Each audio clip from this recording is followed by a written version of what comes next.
Good morning. Fucking known to be a prick, road fugitive here. Known to be a complete utter prick to those who can't skate. And they, of course, get jealous. They have tits because they're only fucking food is fucking junk. And they have no incentive. I eat junk, but I mean, when I say that, what I mean is they have no incentive, no exercise. So the junk is fine, but you don't have any exercise, so the junk makes you a fat slob. But anyway, so if you don't skate, go fuck yourself. I don't know. Sorry, did I say that? I said that.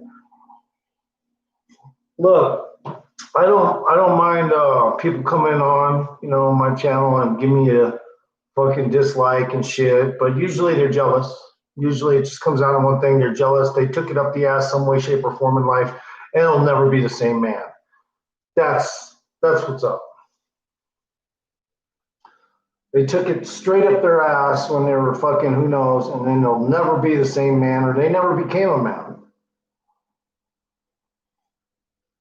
A man is the kind of guy who, if need be, will, like a caveman, knock out a woman to have sex. I'm sorry, but a man has to have his fucking rocks off. Now, he's not going to go out and rape people these days, but a man will forge what he needs. Anyway, anyhow, any old way.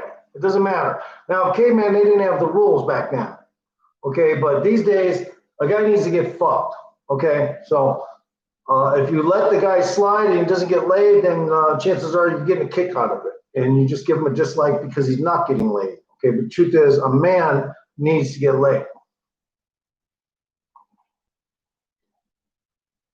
Something needs to suck his dick, something needs to fuck him, and if he doesn't get fucked, and I haven't been fucked in 3 years, that's a dry spell. So I guess I'm officially definitely hitting that dry spell. And before that, I've gone even longer. When I was on morphine, I couldn't get laid because I couldn't get a hard on. I was on so much morphine. I couldn't get a fucking hard on, and then let's see what else. I was on other medicine that even made it worse.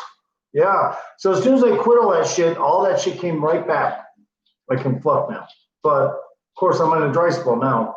And the good thing is, I'm kind of glad because I really don't need some fucking hoochie mama over here fucking trying to tell me it's okay for her to do this, that, and the other around my fucking house. But I don't care. For a while, I'll take it. I'll take the abuse to get laid. And yeah, for sure. And yeah, I had some dislikes on one of my thing, and it goes between three different people: non-skaters, people that cannot skate, people with no talent, people with no channel. Maybe they even have an icon, but no fucking pic on their icon. They are way, way behind the times. Their tech skills are fucking low. They might even have an oversized anus, while they're sitting down trying to figure things out that they can't figure out. And at the time, they may even soil their chair because of their oversized anus. But that's not my fault. Or was it? No, if it was a female, possibly. No, I'm just kidding. But yeah, I'm just farting around here, having some coffee. Yeah, man, God, the good one's such a punk for voting for Trump. Oh, did I say that? Oh, I meant voting for Boris. Like the fucking Brexit is going to get fixed. No, I love Trump, guys. I just said he's a punk if he voted for Trump because, he's an insult. He's such a Democratic leech. Yeah, God, I said that. You're a Democratic leech. You fucking leech Democratic fucking vibes. If you were in America, you'd leech Democratic vibes. You want to give everybody free handouts, God, and stand on the corner.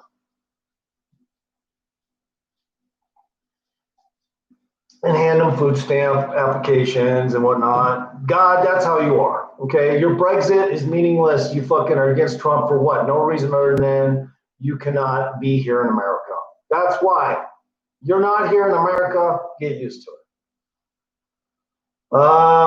And the Brexit isn't solved. it's not figured out and solved and worked out. No, the Brexit just means one thing. Europe was about to go bankrupt, and that's it. And the only reason why they're not is because they gave in. Let's see, what else did they give into over there in Europe? I don't know, maybe years ago, like in the 1700s, they kind of gave in to the king and queen, maybe earlier than that, just let them fucking make them all peasants and poor and fucking walk around and trying to grow potatoes and told not to kill the king and queen's deers. So they weren't allowed to kill any of the deer. Yeah, you know, back in the day, England was a dictatorship. Let's just admit it. Nowadays, they're Americanized, but now what do they want to do? They want to fucking shoot down our presidents all the time. Even if, you know, who knows? Look, man, I am just going to come out and say it. You're all jealous in England. And you're all fucking jealous of America, straight up. The ones who aren't, you know, they're intelligent. The ones who are not jealous, they're intelligent. But the ones who have to point fingers at Trump are the ones. They stick out like a sore thumb. They are jealous of America. People even leave America because they're so fucking fed up with all the good press we get about, you know, how cool we are, that they can't take it any longer. They said, I grew up in this place. I'm going to go back there because all these Americans are fucking in love with themselves. Yeah, we are. We are in love with themselves. And if our population does plummet, it's because all those Europeans came over here and couldn't handle the fucking the fucking swagger we got. You know, we walk down the street and we're proud, and you know, we got our own clique, and everybody copies, you know, the whole fucking rap industry, which is pretty much an American thing.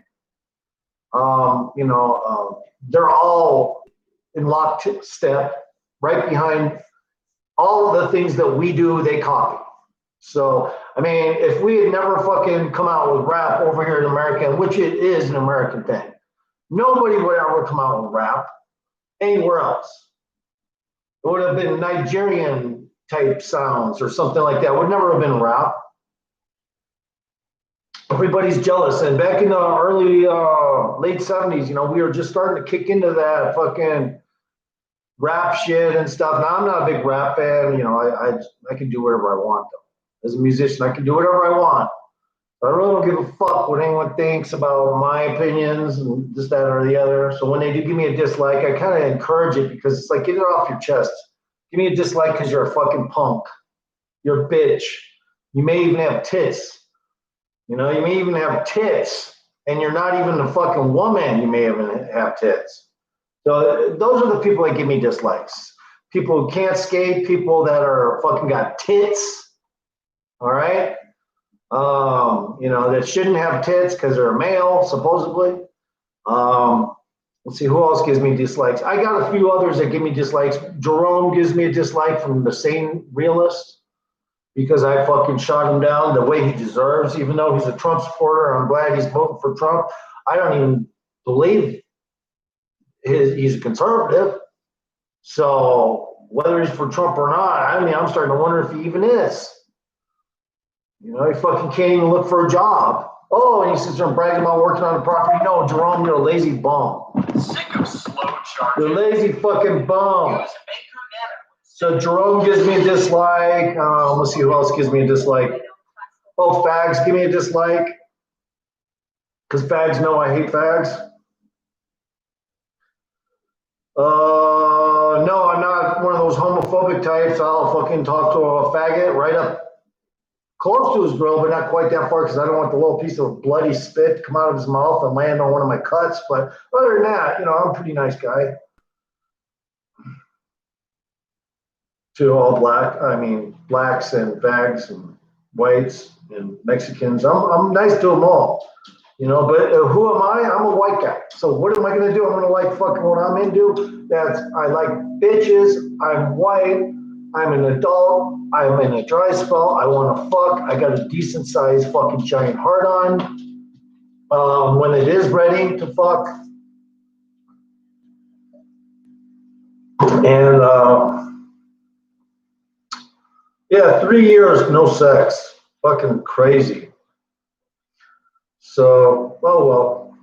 Hey, I just don't go out. You know, there's a couple women in the neighboring town I wanted to fuck, but the driver, the Uber driver I was with, he was a fucking being lame. He was like, no, I ain't stopping for no chicks. It's like, dude, I'm paying you. You know, stop for the whore already, all right? So I can fucking get her in the car and bring her over to my house. It wouldn't have took much, and she would have gone with me, and I would have gotten this dry spell to go away. That's that simple. I'm not that fucking ugly.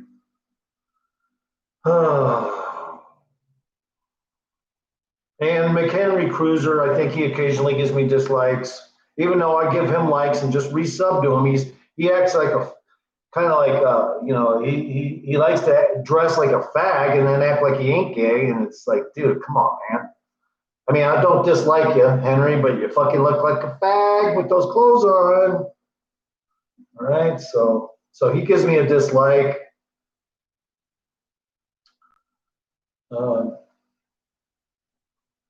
Okay, so Jeremiah Phillips. Been watching Jeremiah Phillips. He doing rap now, I believe.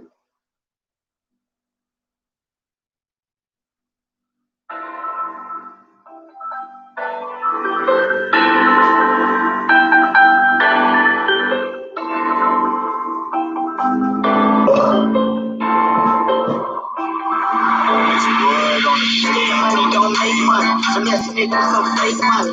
All I hear is them talking down, really they can just pray for me. Ass gotta feel fake friends, get them out of my way for me. On the road trying to make it work, no one playing this safe for me.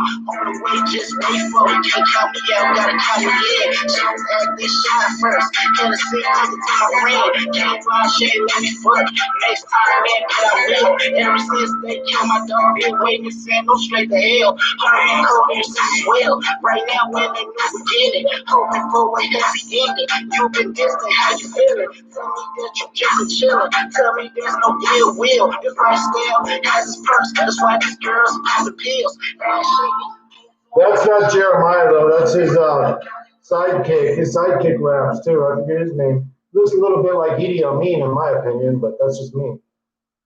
High five. How are you? Don't spill my coffee, big dog. I know. I left all the cottage cheese out there last night. All of it. I even left a block of Vermont white cheddar out, but it's wrapped up, so I think I'm all right. There you go. Eat the rest of your corn dogs. I fed my dog corn dogs this morning. I had to break them with the bottom. I had to kind of like chop them a little bit because otherwise he'd go fucking bury it somewhere. You know, he needs those little mouth-sized pieces or he doesn't want to eat the shit, you know? Yeah, I had like 6 corn dogs I didn't eat yesterday. I waste so much food. You guys don't even know. I cook a bunch of food, waste a bunch of food. When I jump off a cliff, I'll waste my life. You know, stuff like that. Yeah, I'm just fucking ranting a little bit. I'm trying to wake up. I'm not quite woke up. Early for me. 6:27, yeah, that's pretty early. I used to wake up at 4 in the morning when I was in military school.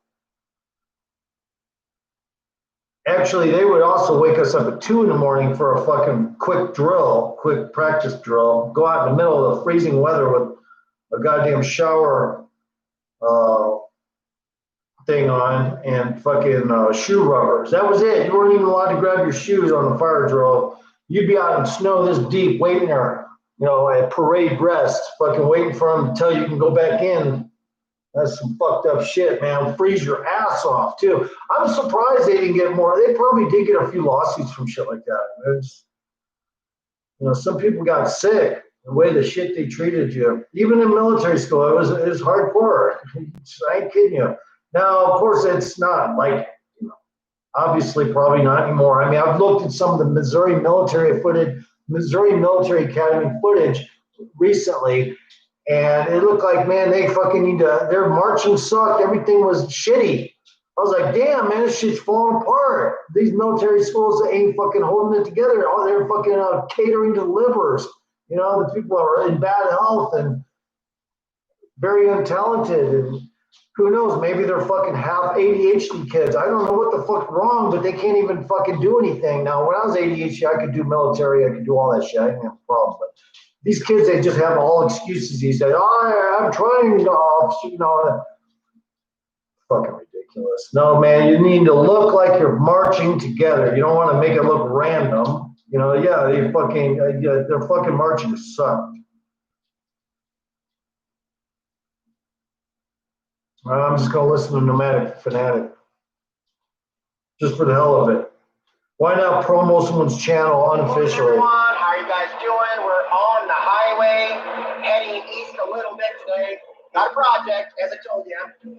Upload this video with some Nomad internet this morning. Link in the video description for some unlimited mobile internet. Today's plan is we're gonna go stop by Flag Tool and Repair. Or Flag Tool and Oh, I already saw this, I think. We're gonna talk to you about their generators. Yeah, I already saw that shit. Oh my God. My back is feeling better, not that anyone cares, but please give me a like. It helps my stupid stream.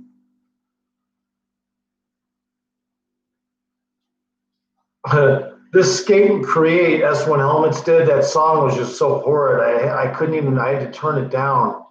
I turned the song down. It was sarcasm, but it was a fucking, it was a disgusting form of sarcasm. I mean, I was forced to listen to this guy fucking sing and play piano, and it was just horrible. The entire time I watched that person skate. So I had to turn the fucking volume down. Where's this dog I just saw? There it is. Let's see what's going on here. Well, Pickles and I are in one of the brand new dog play areas here at the Humane Society of Tampa Bay. It's a great place to meet and get to know a dog while you're trying to adopt. So Pickles, get to know a dog. King is a very special boy. Unfortunately, he has a sad tail, and his past owners did not treat him very well. They kept him locked up outside on a short 5-foot chain. He would go on top of their car in order to stay out of his own mess, and they only had a yellow bucket out there. Oh my God, people are, you know what, I'd beat up people that treated dogs like that. Sorry, I would beat people up that treat dogs like that.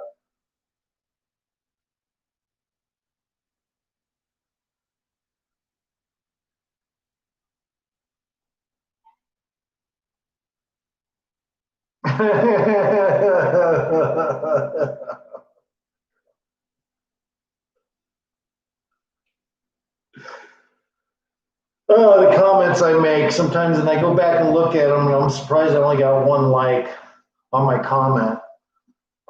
Oh, I was talking about somebody was asking about train hoppers, what they eat, and I said pickled pig's feet, and ramen noodles is one of the best meals to have with little polish of marinated teriyaki hominy. I thought that was hilarious. I got one like off it though, and then oh well. Some of the things I say don't get any thumbs up. People are just so fucking anal. I'm just being sarcastic too half the time, but they're so fucking anal.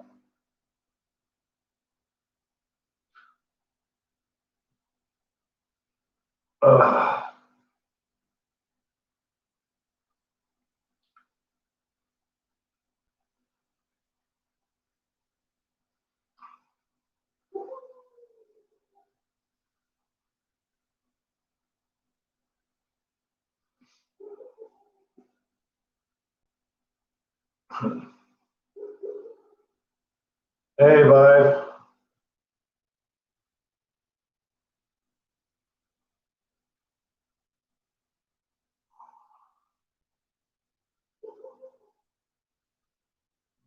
And King Cobra will give me a dislike if he can. If he can remember, he'll give me a dislike too. Let's listen to the fucking loser. Let's listen to the fucking loser.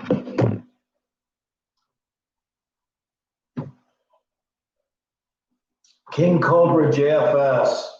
Asperger's. Fuck.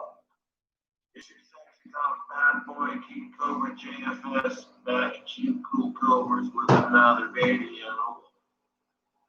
We're live on the morning of October 12th. So I went and did the interview last night, and I had loads of fun doing it. A lot of people thought I wasn't going to answer the tough questions, but I did.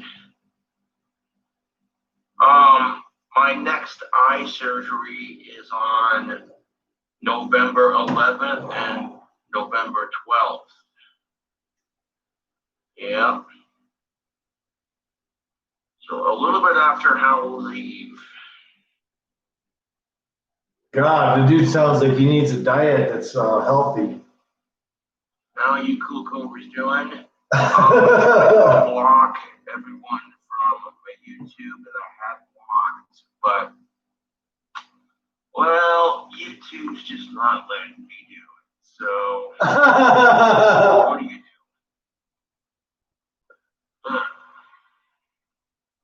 Not letting him block. I don't even know if I believe that. That's definitely a good excuse for all his dislikes. They're not letting him block. Good,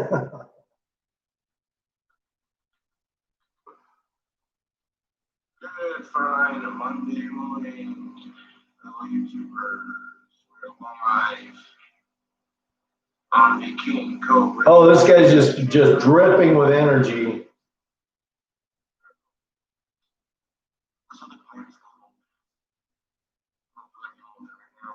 He'll probably end up dying of a stroke related to tobacco smoking. One smoking the day. Like my brother did. That's what it's like. YouTube.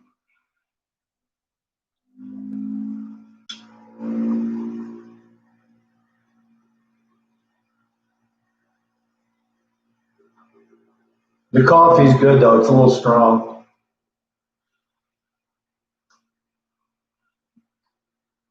This dude does too many videos, and I'm doing too many videos in my house. I'm gonna have to get out of here.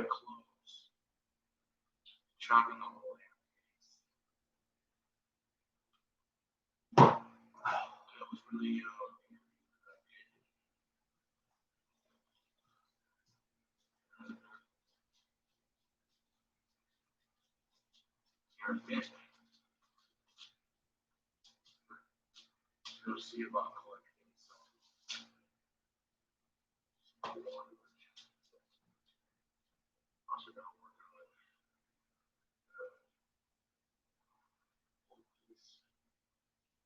Man, he's so enthusiastic. What are you gonna do?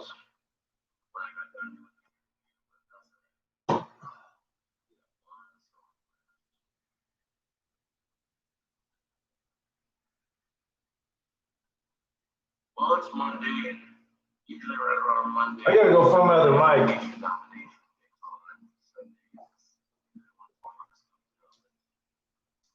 You have something big, Bob's Burgers. Another mic. So I might just watch burgers while headphones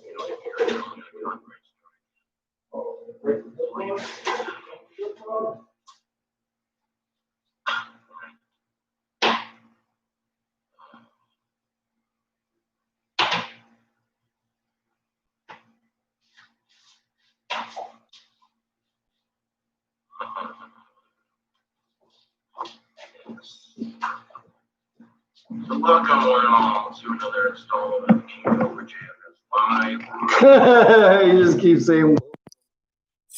A boring fucking welcome. Continual welcomes. Hey, he's got a lot of people coming in the chat, but he's got a lot of dislikes. I fucking feel a little bad for the guy. I ain't gonna lie. Way too many dislikes for the poor Asperger's victim. I'm sorry. Way too many. High five. So right now I'm on a website where I can watch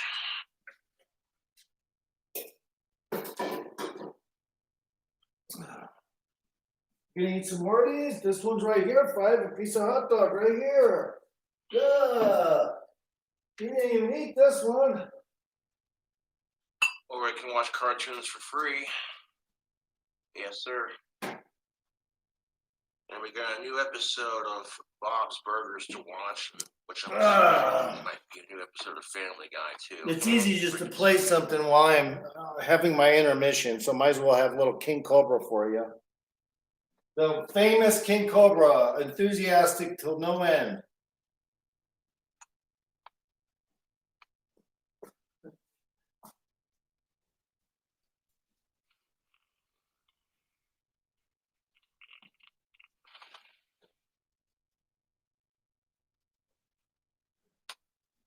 Got the headphones in, so I don't get copyright strike before you sound out loud.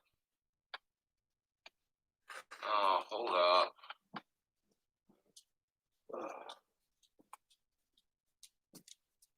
What is with the sound? How come it's not wanting to? Huh. That's weird.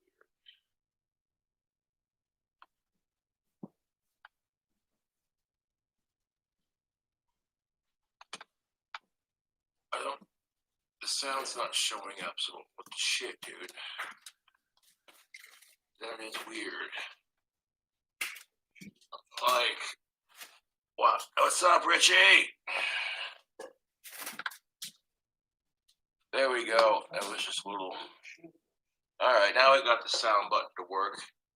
Just had to unplug the headphones and replug them back in. That was weird. Alright. Alright, go eat your hot dogs. Gonna watch some Bob's Eat your hot dogs, Burgers. 5. Now I Looking got for something. the headphones in, so yeah, there we go. Now it's working.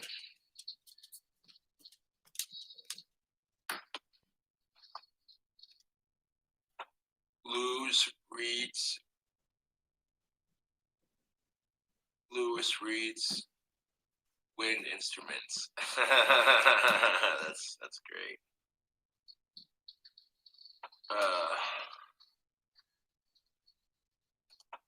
Vermin down the house, pest control.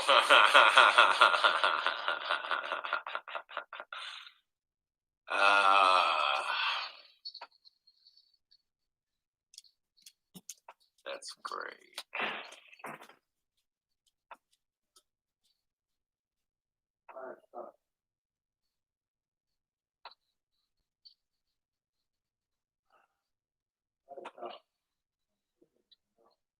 No. No.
Painted blackberry burger.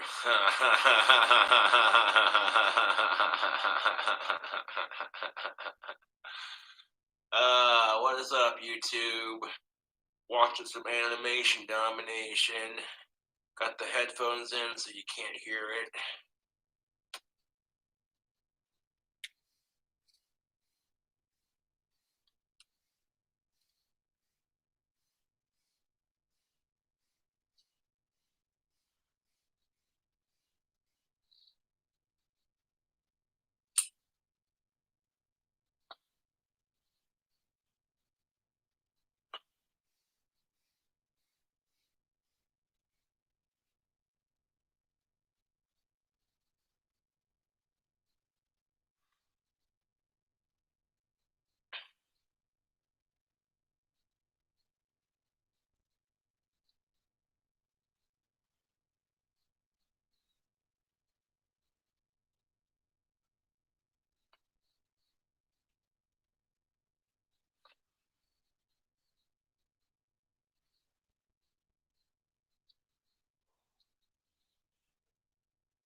refreshing, Tootie, because you tooted an assembly yesterday.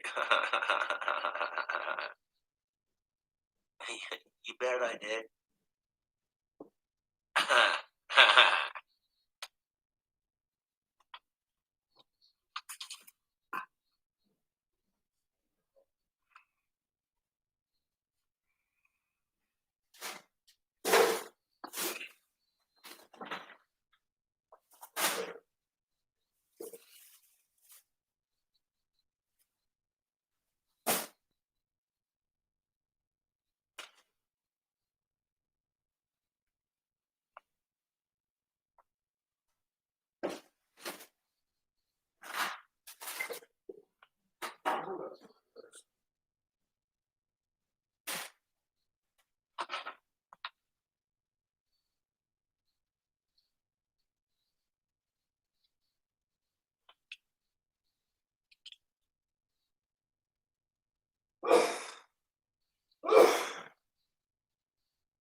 So this guy's been silent.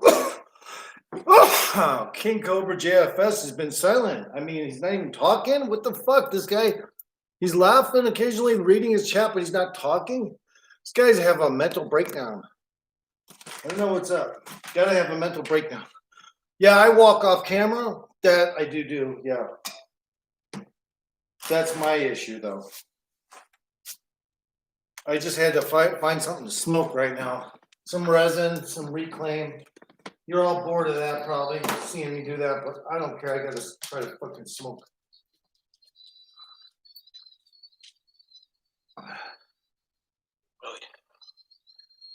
Oh. Fucking Bob.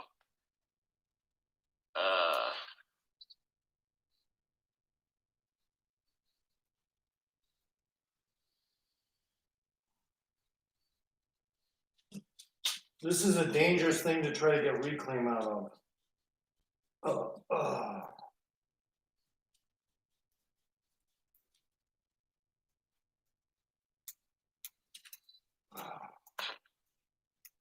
But I think it'll work. It's because it's all broken. Fucking G. Oh my god.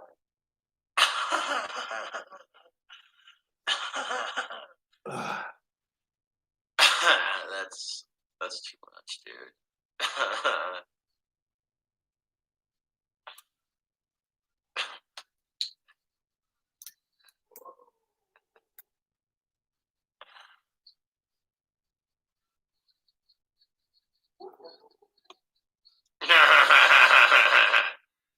Oh, that's great. Louise is like, so are we nightclub kids now? And Gene's like, I want to get some glow sticks, a tube top, and we're gonna need some drugs. That's Let's turn this off. He's fucking so anal. God, he's got so many dislikes. I've never seen anyone with that many dislikes ever. But oh well, if I ever end up with that many dislikes, I guess I'll consider dropping my YouTube channel. I don't know. Consider it. Let's see, what was I gonna look up before I went to that?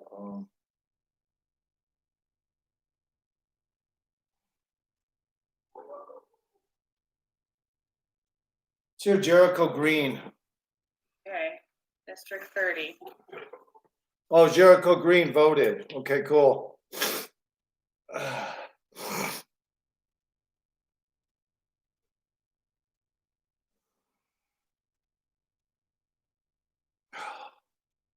Oh. Oh, let's see.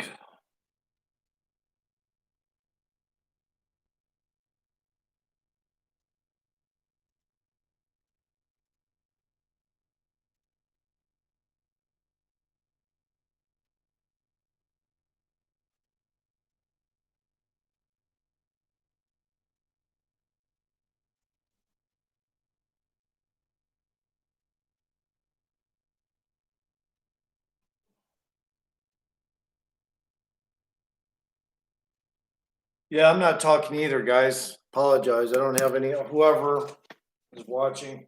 Don't really have a lot to talk about. I just want to do a live stream because it's early in the morning. And I have a booger in my nose that's being stubborn. God damn it.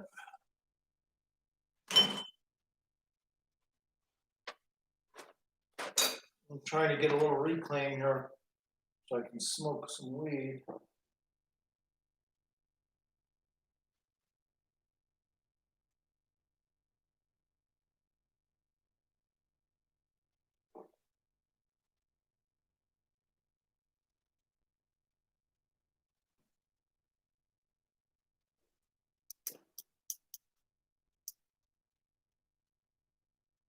Or some resin.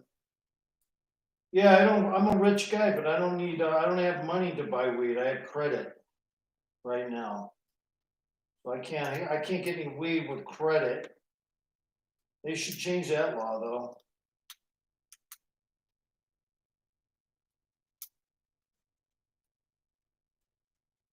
There we go. Come on, resin. Come on out. Come on out and play, yay, yay. Yeah, I got more money than any of the YouTubers I look at. I could buy camera equipment. I'm about to buy a new computer.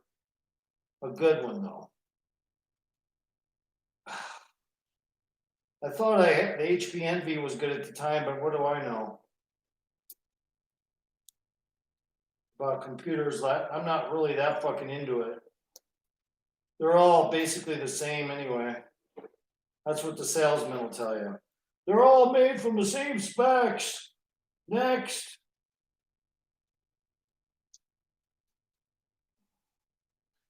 Yeah, I was in Best Buy the other day and I was thinking about buying one of those gaming computers. Five, shut up!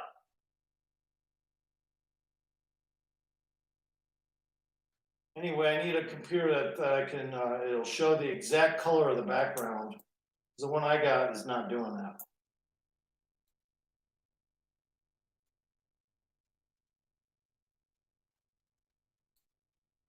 All right, this should be good right there.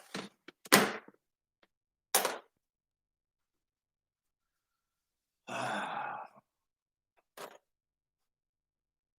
don't want to get a piece of cottage cheese in this resin. That would suck. So don't do that.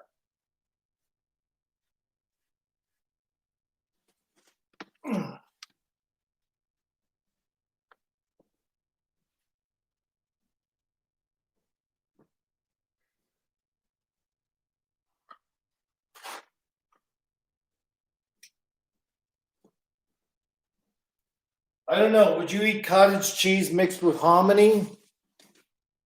I don't know. I was thinking about that just now. If you had cottage cheese, it said cottage cheese with hominy. Would you buy it? Now that is fun. I think that's funny. Cottage cheese with hominy. If I saw that in a store, I'd probably buy it just to see what it tastes like. Probably suck. But it definitely probably digest maybe a little better. I don't know. Cottage cheese with hominy. And yeah, I do learn, or sometimes, you know, I do get influenced by other people's speech patterns. So it's not like I'm trying to copy someone else, but I do sometimes develop a fondness for somebody else's dumb speech pattern. I'm just like anyone else, vulnerable.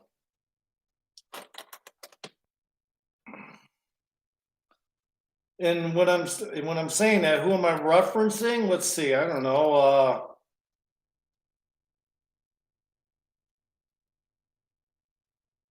I don't know is something I never really said much. So I think maybe I'm saying I don't know because I watched too many Dragon Lord Frodo episodes where he had tantrums, and he before he has the tantrums, he's real relaxed and he'll say stuff and then he'll say I don't know, I don't know. He'll say I don't know. So yeah, I've been doing that a little too much. That's not really part of my normal speech pattern. Fucking I don't know. No, I don't normally say shit like that. So it's probably a little bit embarrassing for me at the same time. Because I don't say I don't know. Because I do know. That's the problem. I do know.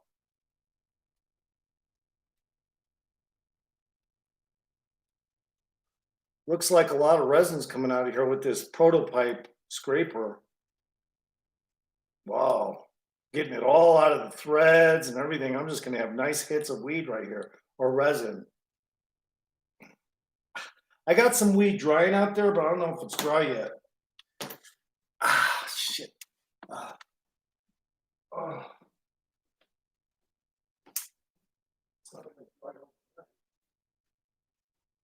Why? What are you doing?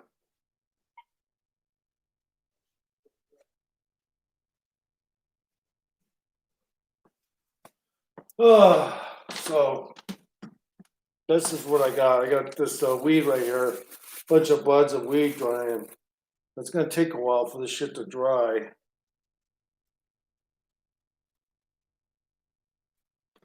Bunch of fucking buds.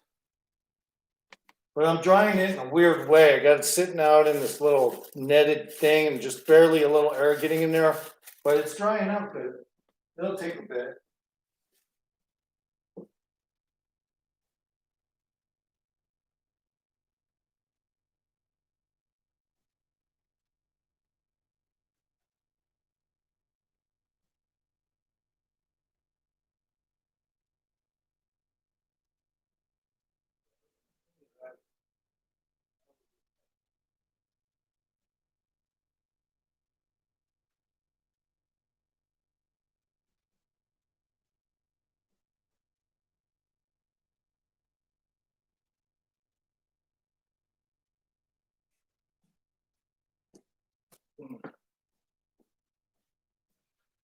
Yeah, I had my prototype, got in the wash, and it, the only thing survived is my poker. Well, the prototype survived, but it fell apart.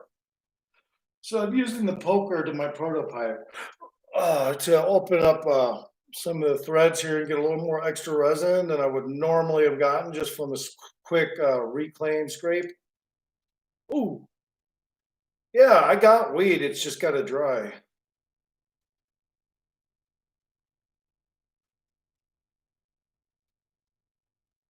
In the meantime, I got a little bit of resin here, so let's smoke that shit. Make some coffee. Cheers. Yeah, I am a little pissed at fucking God the Good One. He didn't even give me a like on my last live stream. He's supposed to be such a bipartisan, you know, pub discussion maker type guy. You know, he'll open up to anyone. But hey, fucking give me a like then too. Or shut the fuck up. Yeah, God, the good one. You ain't that fucking great. God, you didn't even give me a like. You know, you didn't even give me a like.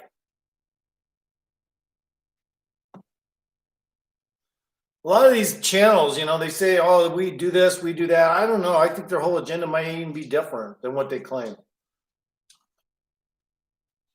God, the good one is just a, you know, typical English person doesn't know jack shit about America. That's it. Thinks he knows about the Brexit. The Brexit is just another con job, you know, that they fully engaged in. So I just look at them like, you know, they're kind of like squiggling, like Dave Brocky said on his Las Vegas X interview, breathing like maggots.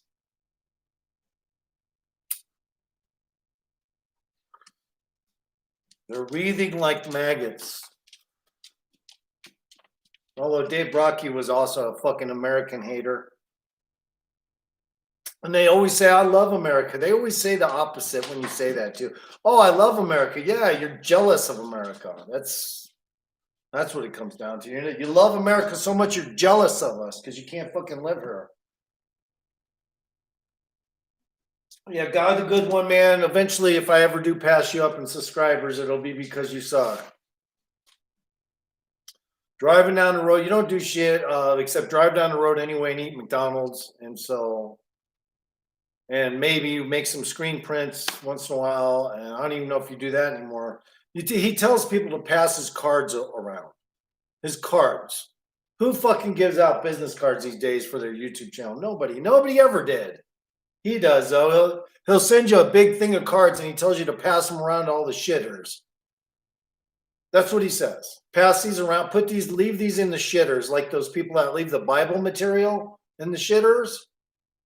He does the same thing. So, I don't know, man. Your agenda's not that exciting, God the good one. You know, you don't have a lot of excellent conversation and you do kind of rely off whoever comes into chat. You don't really have much to say, you know, other than you like Boris and you like the Brexit and, you know, you're kind of bland, bro. You're fucking bland.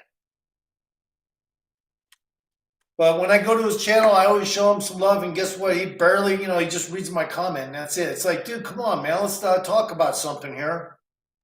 Let's don't just say I hate Trump and all that stupid shit. You know, you might as well be the balloon. That's an inanimate object. The balloon of Trump. You might as well be him. Because you, God the good one, will never take your mask off.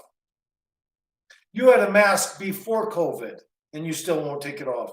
COVID is just, you know, it's like how many different ways can I fuck this thing and maintain and continue for it to maintain its stupidity? You know, come on, God. You do the mask thing because you don't want identification. You may even be a cop. God the good one is probably a cop, a UK cop. And screen printing on the side and stuff like that, whatever. You're probably a cop, though. You're probably one of those fucking Keystone Cop motherfuckers. I'm sorry, God, man, but you know, you've come to my channel twice and you're very friendly coming back and supporting, but you don't really have that much topic on your channel. You can't even get close to a stupid talk show host like Joe Rogan. You can't even get close to him. I mean, if you were to sit there and at least try to have a conversation or make a topic, you can't even get close to that. Now, if you were to have topics on your show, it would change the game, but you don't, do you? So, I mean, you just take people in, let them come in and chat and just rain in chat, and that's getting boring. Now I'm kind of getting why you're not over 5,000 subs yet. I'm kind of getting it now. Now, if you were to say my channel is changing or something, I'm not going to wear a mask, I'm not a Keystone Cop, stuff like that, you know, on your titles, I might go to your fucking shit and just laugh some subject matter. You know, I don't want to see you play guitar, God. I don't, you know, you're not horrible, but really, you're just playing a bunch of guitar licks from who knows where and what and when, and none of them are original from you that I know of. And if they are, you sure don't merchandise your musicianship by saying, yes, I make my own music. You definitely do not. I make my own music. I should have over 5,000 songs. Just from the fact that I make my own music. Copyright free, and I don't even try to make a dime off it. Do I still listen to the Beatles? No. Do I still listen to vintage music? No. I do not. Vintage music, this is what I do to you. I fucking hold the cross, you know. Get the fuck out of here like you're fucking possessed. Shut up! He's got his Ridgeback thing going. My dog's got he's got this big fuzzy thing of fur on top where his shoulder blades are, and you get a little stripe from his Ridgeback that he's got in him. Comes and it appears when he wants to bark at something. I guess I better look out the window and see what my dog's barking at.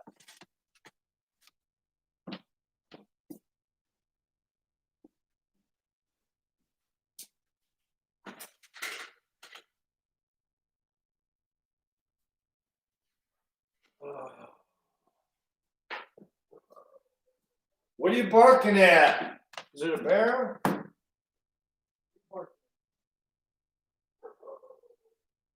Not a bear, then shut up.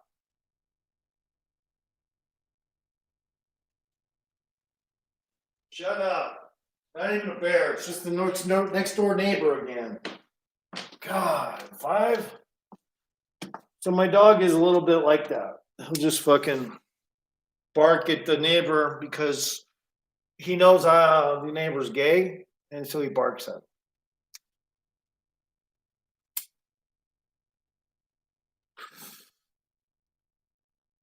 Yeah, I trained him to know that the fucking neighbor is gay.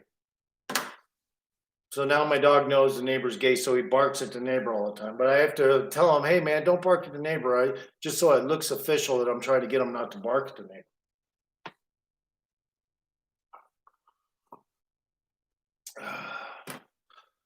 Yeah, the neighbor has small dogs, lets them out and they wander, and then he fucking wonders why he can't get them to come back. It's because they're fucking not in a fence? Yeah.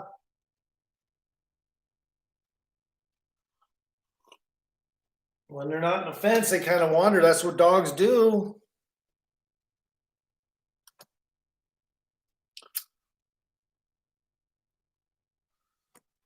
But that weed that I got drying is really good. Some good nug.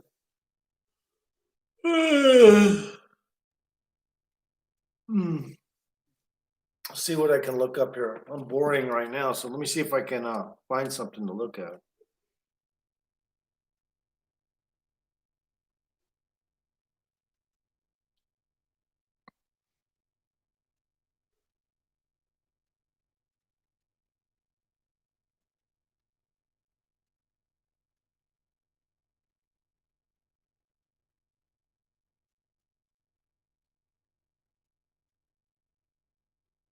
How to make your own skateboard shop.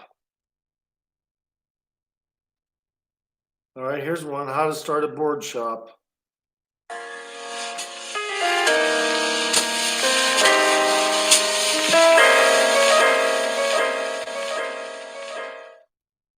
What's up, guys? My name is Nico. I'm purple. I'm Mustafa. Eldon. And we're going to teach you how to start a board shop.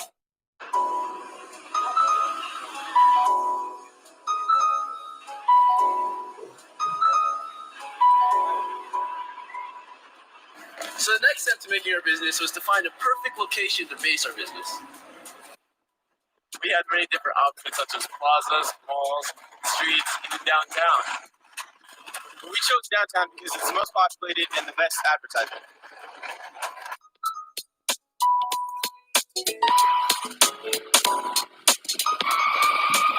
in downtown Loma Linda, and there's this new shopping center we decided to take advantage of.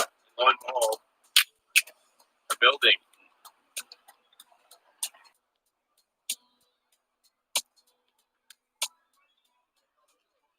God, the rent was fucking $7,300 for their skate shop.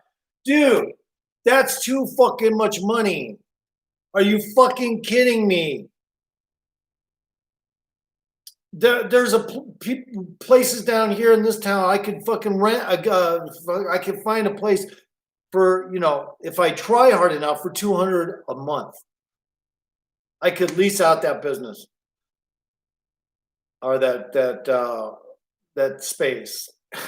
And they're talking about almost $8,000 to rent out a building for a skate shop. Are you fucking kidding me?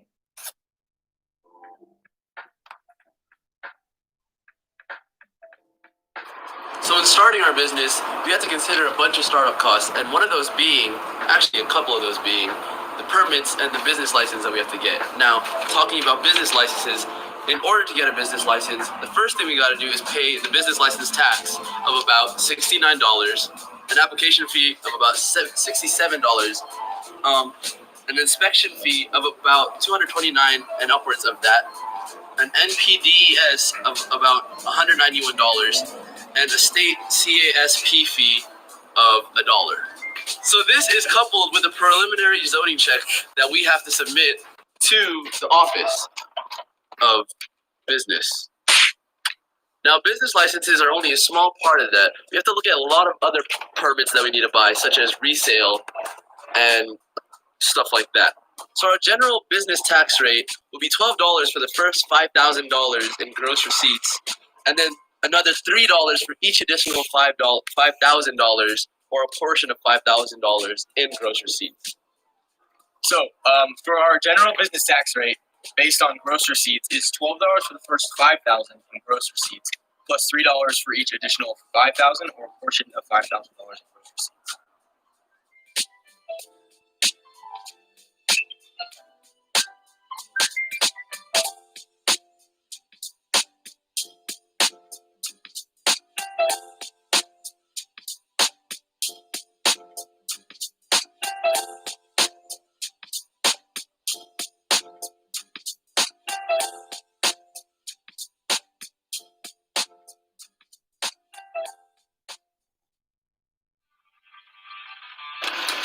I'm Ryan Hickey, and I am the manager of the David Board Shop. We started in November 2009, and we started because there was a need for a real board shop up here in Yucaipa. We had 2 skate parks, and nobody supported the scene. So, location. So here in Yucaipa, being built on boulevard, kind of up and down. But right here we've got food. It's going to bring people right in. Word of mouth is great, and the skaters are going to come. They're going to, that spreads real quick on the skate park, etc. Oh man, there's a new shop in town. But it's your, foot traffic, the organic. People that walk in, it's really the hardest to get. So the location plays a huge role in that. And also somewhere where you're going to get families coming through. Jose's being a family restaurant, Carl Jr. being a big destination, Caesars, you get people all the time. Still, after being here for 5 years, that still it's the first time been in here. So, location there, just being one of the busiest, if not the busiest shopping centers in Yucaipa. Yucaipa, huh? The reason to leave. Anyway, I want to open up a board shop, but here in I want to make mine, not too much overhead, because I'm not going to sell really fast all the time. Because I want to put this skate shop out here somewhere, and it's kind of rural. So, but I want to make it so that it appeals to the looky-loos. People that come out here with their kids, they see the skate shop and they're like, "What is that? That's a skate shop. Let's go, Mom, Dad, let's go to the skate shop." Yeah, exactly. That's what I want. I want a skate shop that will attract the looky-loos. The people come out here, just to see the beautiful mountains and shit. And then, of course, they bring their family. And then the next thing you know, you got customers already. See, now if I had my business in a location like a busy city or something, you could make money that way a lot better. But I'm just talking about a slow turnover rate for a business, not a fast one, because it's going to be specific to a certain demographic of people that maybe don't live out here. And they're going to come out here, see the beautiful mountains, see the fucking longboard shop, and they'll go, don't you sell regular vert boards? And I'm go, we order that stuff if you need it, but and we got some vert stuff in stock, but mostly our shit is longboard stuff. As you can see, everything on display would be longboard stuff, and we would only order vert stuff because we're not trying to attract people to what I want to do is I want to open a skate shop where we're not trying to cater to a vert crowd of any kind. Actually, I don't even know if I would sell any vert stuff just based on that, because I'm trying to get people interested in longboard. I want to push the sport, and if it hurts my business a little, I'll just keep it at a slow overhead and sales rate. You know, I won't overdo. I won't get greedy. I'll just have enough longboard shit in stock, so if people come in the shop, yeah, that's a skateboard shop, but it's all longboards. People will be like, what? And then they get interested and be, yeah, my brother had a longboard, or my cousin had a longboard. And it incites that rotation of conversation within other people and interests. And they come over and then they see that, yeah, these are longboards. Now, would I have shitty longboards? No, absolutely not. Everything would be set up so that people come in just like Mer Skate or something. You know, you're not going to have fucking garbage models to buy on the fucking stock. You're not going to have any of those factory models. Everything's going to have good fucking, this, that, and the other. Nothing on my floor showroom is going to have shitty factory garbage. There's not going to be any of that. When people come into my place, it's going to be like fine wine. You either know how to longboard or you learn how to longboard, and then you leave. You buy something, of course, but yeah, it's just going to be like that. It's going to be like, this place has got class. It's for people, a little bit more into longboarding than your average Joe. So when I open my longboard shop, I want it to also stand out in this beautiful countryside. And I want to just have just a, little space in there with, stuff up on the walls. None of it's going to have fucking factory stock anything. It's all going to be good shit. Now, a business person would say, well, that's stupid because there's so many stupid people out there who would buy their shit right off the wall that you put there, whether it's a factory model or not. And it's like, yeah, but I'm not trying to sell people shitty skateboards. I don't want a reputation for, well, yeah, I can get you good stuff, but here's some cheap shit on the wall.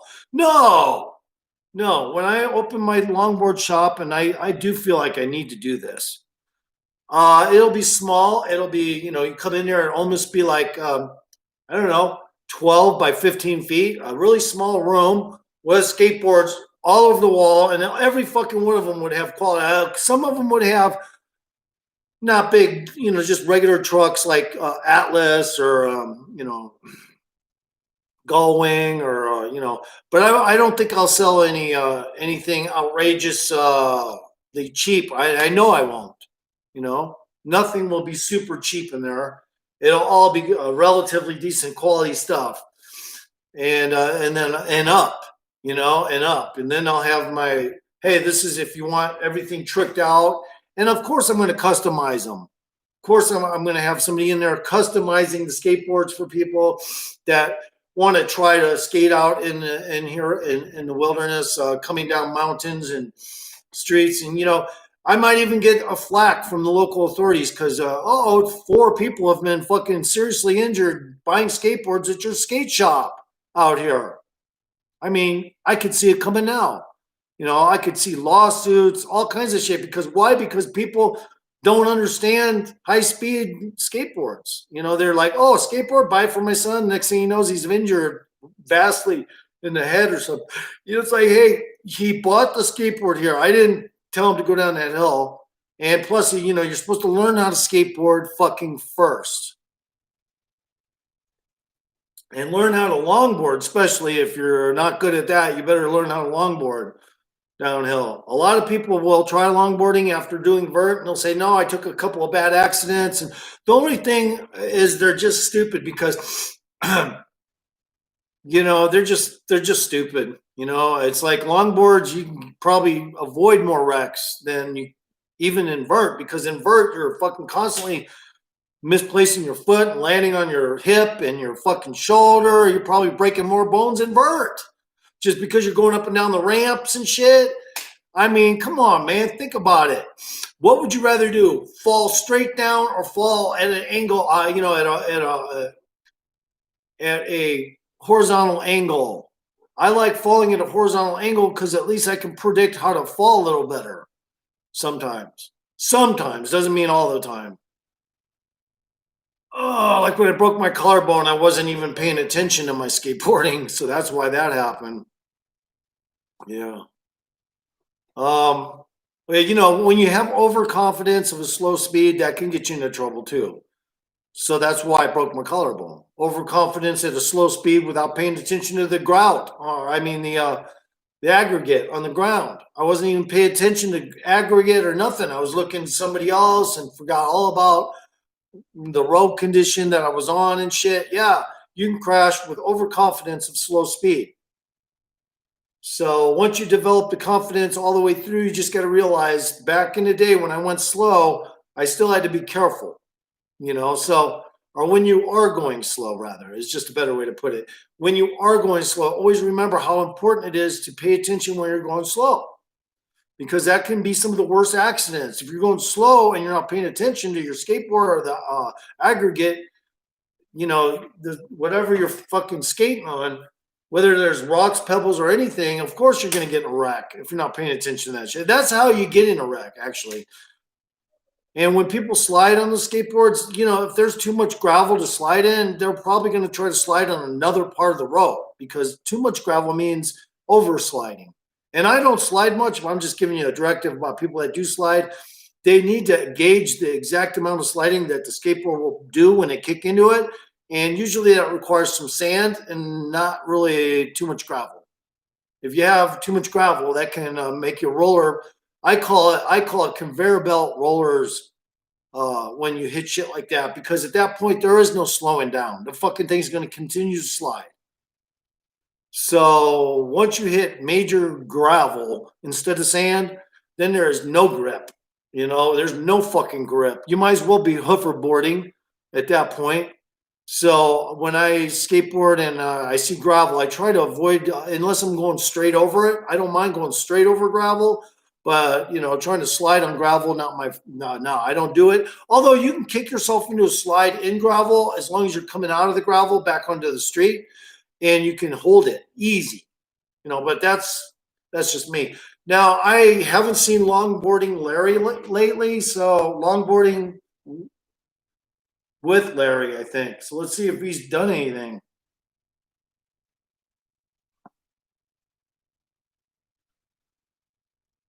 He's a slow slider, though. He doesn't really go fast.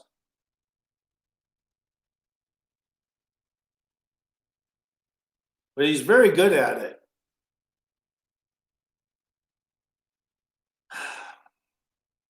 Trying to find him, though. This guy doesn't seem like the same one, is it? Hey, I've never seen this. This is another Longboarding Larry channel. Never seen this.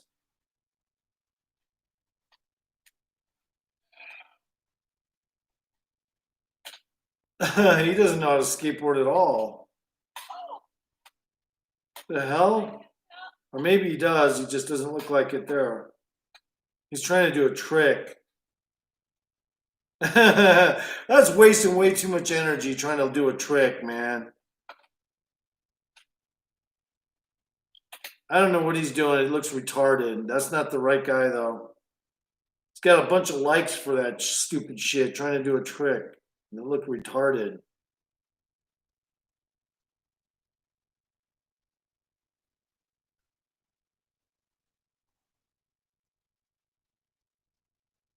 Okay, let's see. This might be a longboard with Larry.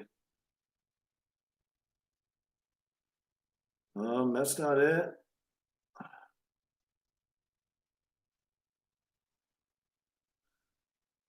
I don't know what happened to that guy. Maybe he's on my favorites. Um,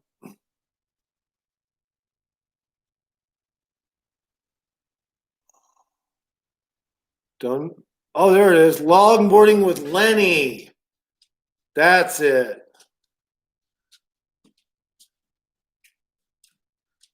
But it's one word. But I didn't pull him up. Let's see. Wonder what happened there. How did I spell that?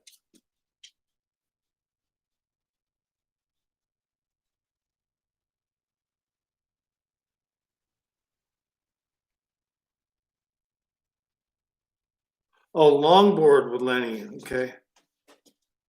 Longboard with Lenny. Yeah, he doesn't slide very fast, but he's very good at it. See if he's done any videos lately. 1 month ago, shit. He hasn't done any videos in a long time. I don't know why people do YouTube if they're not going to fucking do videos relatively regularly. But I do like watching him. He teaches me, you know, and it gives me more confidence if I do want to kick into something that's somewhat of a slide. Watching people like that can show you how to slide, but when you try to slide at high speed, there's some different physics attached to that. You just slightly different physics.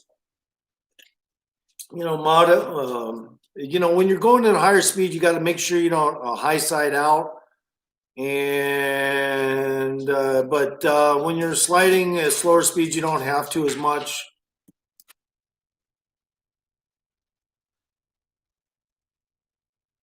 I really need a new. I want to put my old deck back on. Go skating again. My collarbone's almost better, but I don't want to try to land on that. That shit's still fucking fucked up.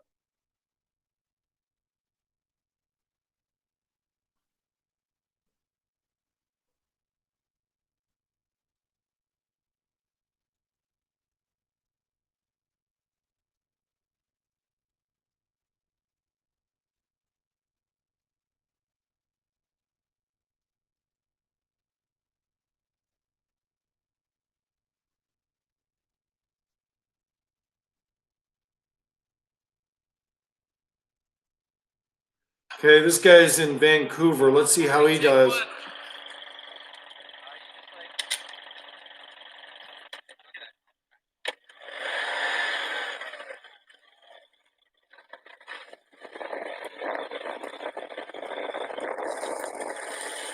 Oh, he doesn't. I don't know, man. This guy just. Okay, it looks all right.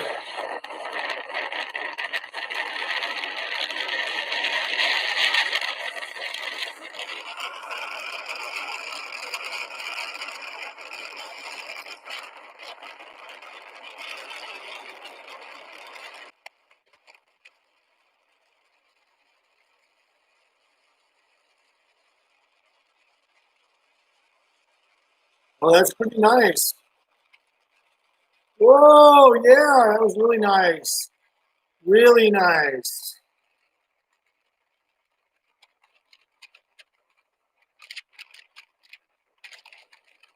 Okay, well, anyway, this guy's pretty damn good.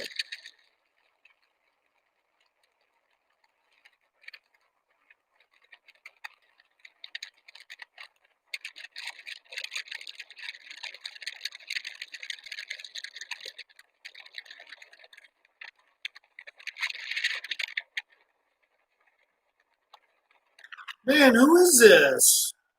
I gotta see who this is. Clayton Arthur. I gotta subscribe to this guy. Clayton Arthurs. Very good skater. I'm fucking. God, come on, man. What's wrong with this phone?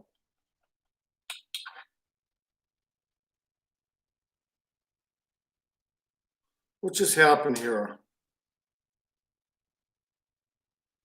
Clayton, it won't let me subscribe. What the fuck just happened here?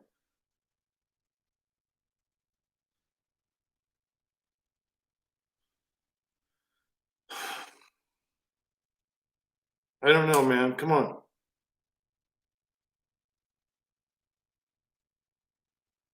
Trying to subscribe. There we go. Wow, this fucking guy is good.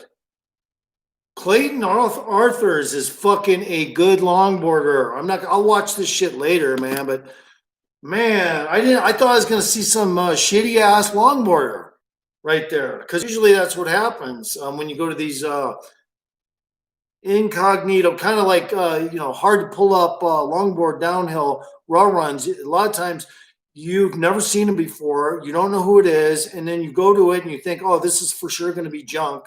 And no, the fucking guy's awesome. Clayton Arthurs, go to his channel, just like you say Arthur C. Clarke, same way. Clayton Arthurs. God, this fucking guy's good. I should watch the rest of this. How much of this looks long too? Well, 100, a minute and 27 seconds is all it is. Mine's longer than that when I do my raw run, but he's very good. Oh, look at that. That's pretty cool.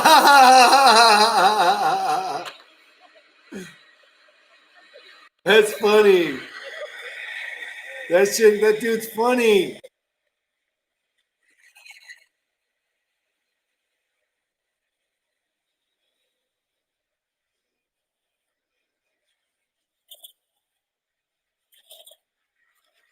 I'm glad I found this person. He's really good. Fucking nice.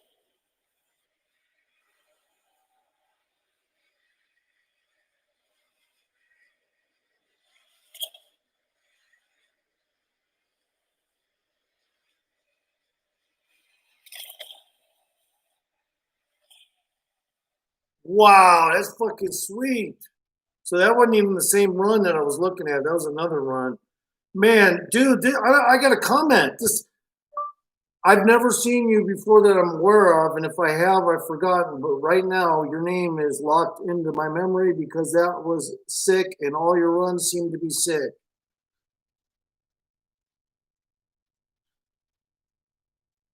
Yeah, man, I fucking go to these people's channel.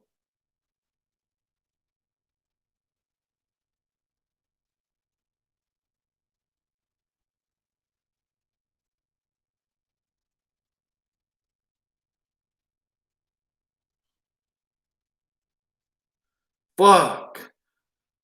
Yeah, I get a little bit overwhelmed to see a good longboarder because it's just like there's a select few of them out there, and it's hard to find a good longboarder to watch them anyway. You get to learn their style. Seems like his slides were just so fucking awesome. I mean, I fucking couldn't believe what I just saw. That guy was fucking excellent. But it's okay because there's a lot of longboarders out there that are just as good. He's just from British Columbia, I think. Downhill longboarders are the best. I don't like surfing because I don't know. Hey, you know the guy who does the hydrofoil surfboard where he's like fucking 6 feet above the fucking, he's like 4 feet above the ocean or whatever on that hydrofoil. What happens when that thing runs into kelp beds? He wrecks, right? Or does it chop the kelp? I don't know. How do you fucking ride one of those things through kelp? That thing would get tangled in kelp. That's all I can think of. The guy who does those hydrofoil surfboards. Let's see who that is.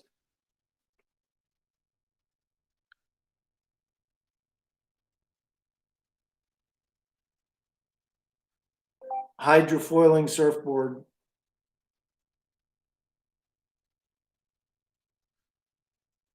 Okay, I'm not talking about the cheap kind either. I'm talking about the super fast kind.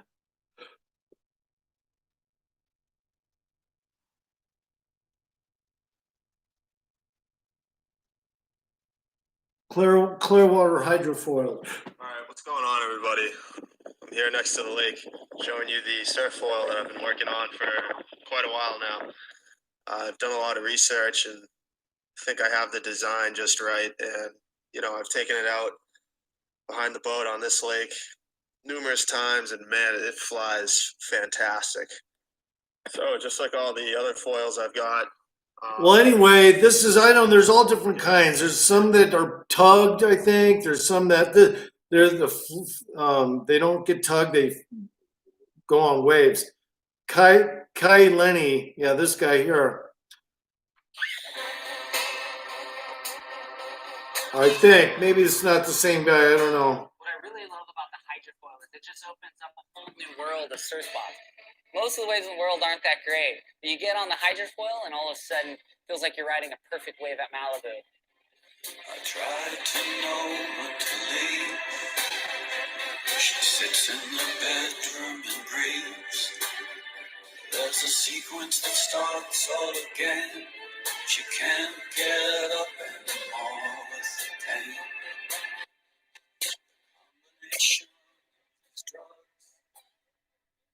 The sensation of paddling into one wave, but having the ability to ride two, is by far the best feeling.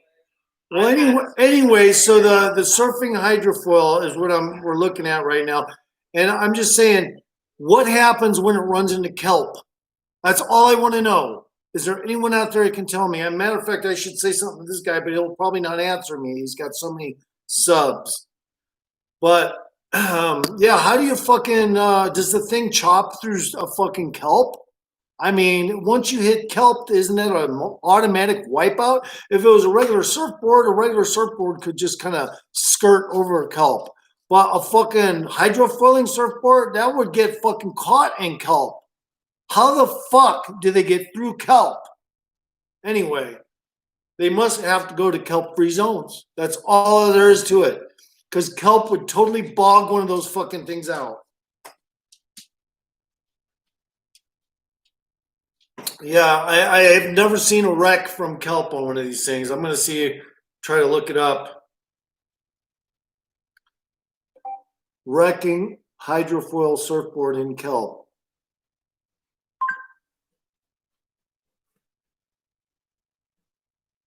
Nope, nothing's popping up.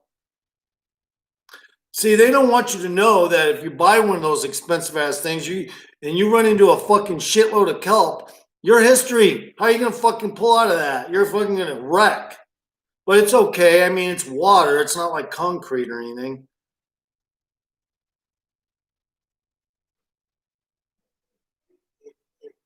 Shut up, Five. Here's another phone losers thing. I'm just gonna run it for the hell of it. Hey there, I'm calling about those aftermarket radios. What kind of radios do you have? Car radios. Yeah, car radios. Well, that messes up that idea. Pioneers, JVC. I also got some Kenwoods, got some Bose. Or is it pronounced Boss? Kenwoods, probably. Wait, why are there two people on the phone? Which one of you are selling me a radio? I'm the one selling the radios, ma'am. Then why did I hear two men? I don't know, it's strange. Yeah, what's going on here? I hear a dog barking too. Yeah, that's my dog. He just barked. So no, I've got quite a few aftermarket radios. I used to steal a lot of car stereos back in the day. These are basically all stolen. I just go around town and I got Kenwoods, I got Jensen's. Jensen, that's old school. Got some Alpines. I got Black Pump. Well, I'm sorry, which of you has the radios? I'm just calling about those aftermarket radios. I'm the one that has. I got them for sale. I have the radios. You both are saying you have the radios. I don't know who this other guy is. He just popped up on my line. What? What was that? I was going to say, go out. Yeah, that's what I thought you said. It sounded just like... Well, sir, you need to get off my phone and stop trying to sell my radios. Those are my radios. I stole them fair and square. Where did you get all these radios, sir?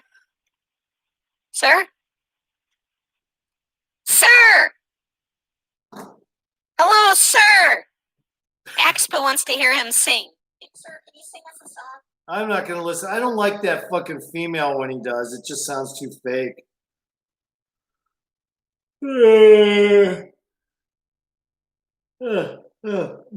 God damn. Tired as fuck.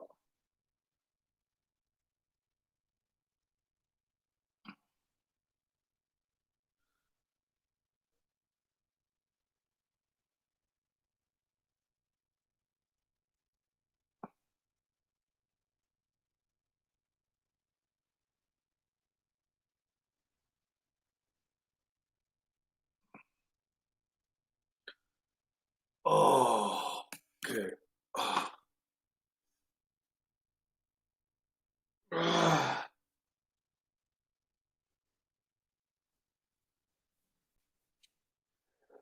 Yeah. What happened? What happened, boo? What happened?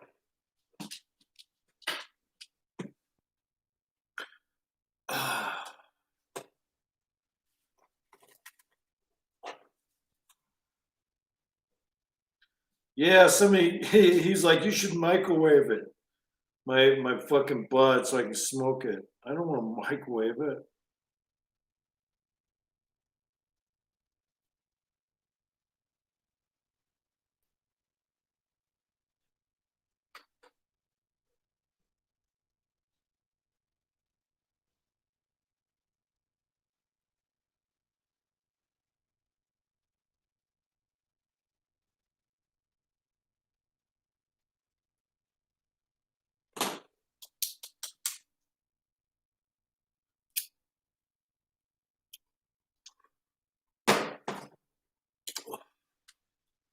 Yeah, if you don't skate, you'll be jealous and probably give me a dislike because you don't have any life and you have no icon picture on your YouTube channel.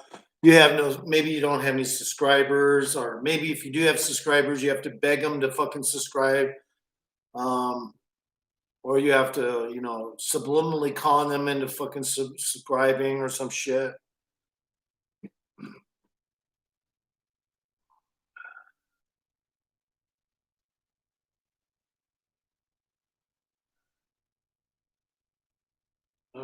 Yeah.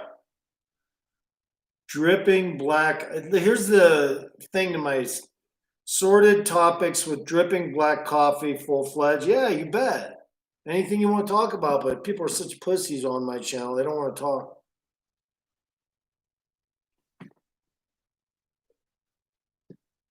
Yeah, they don't want to talk. Oh.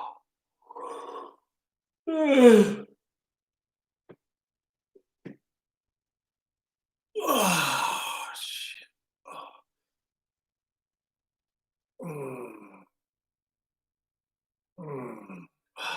Feels good. My collarbone's getting better. I could actually stretch my arms back.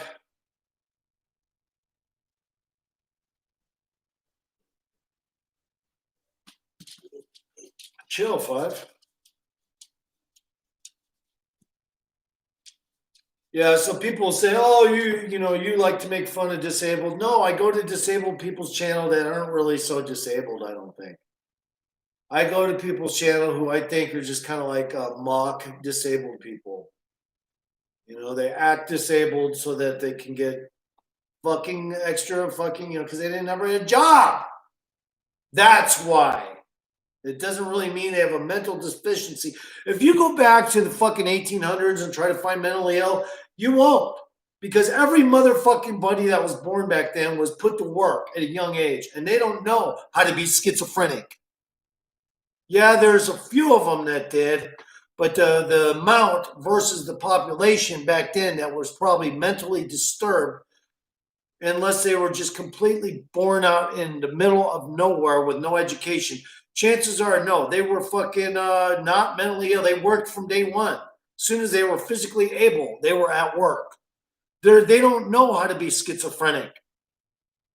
You know, the people from the older days, the fucking 1800s, there's no way you can be fucking that mental ill when you're already fucking trained how to work at a young age. You probably, if you do hallucinate, you wouldn't tell anyone because you want to make money at the end of the day. So, so what I'm saying is a lot of schizophrenic people are hoaxsters.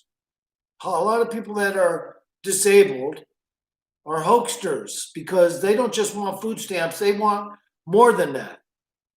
They want to have a life. They want to have an apartment. They want to have this, that, and the other. So whatever it takes, they're going to plead their case to the whoever it is and say, oh, my son, he's always been this way. And it could be true. I actually believe Dragon Lord Frodo is definitely disabled. So I'm not going to sit here and say he is not.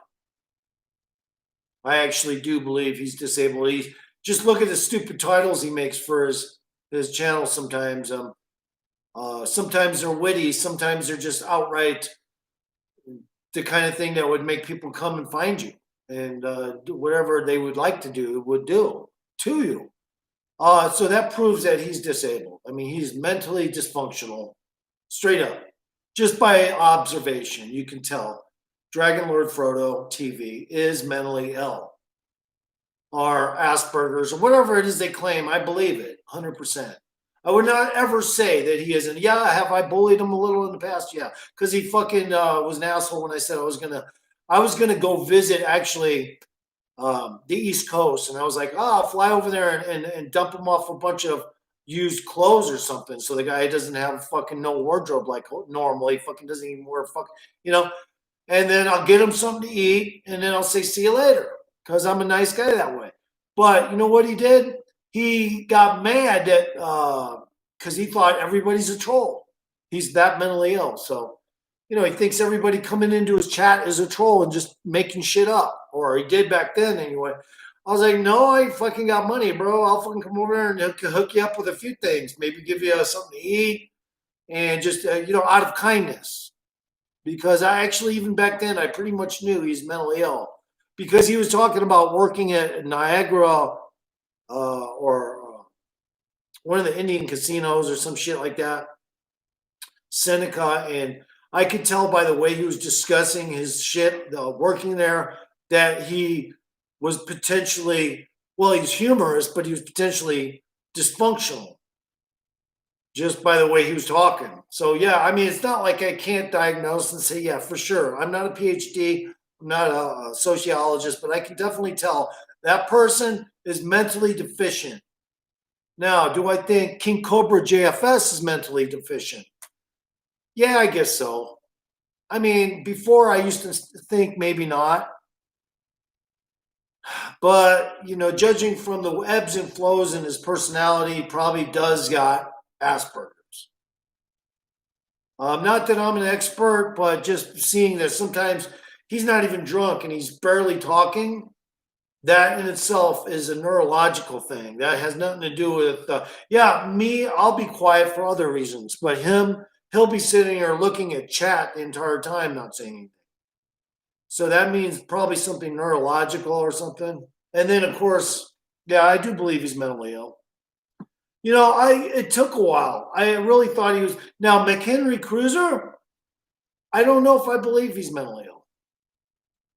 I don't think I do. And besides, King Cobra JFS is got Asperger's, but you can tell it's affected him neurological. It's a neurological thing nonetheless. And then, developmental or whatever. And then, but McHenry Cruiser, I don't know if I believe his shit. I think he's hustling people that he's mentally ill. Anyway.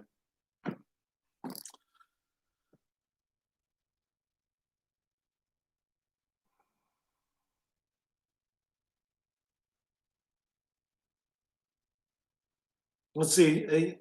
And I have been known to give all three of those motherfuckers shit. So I ain't gonna lie. Was I bullying? Not really. I was just pissed off because they treated me bad one day. So that's it. Doesn't matter if you're disabled. I treat everybody equally.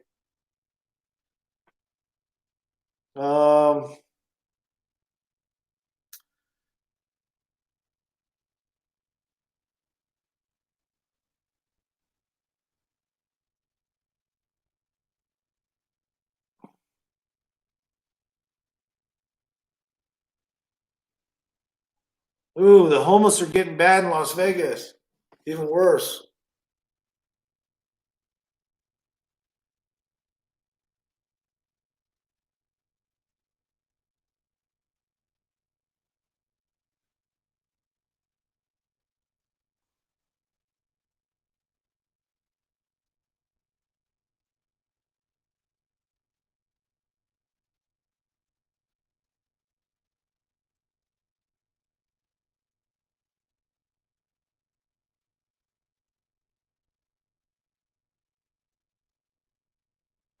Do I got my volume down?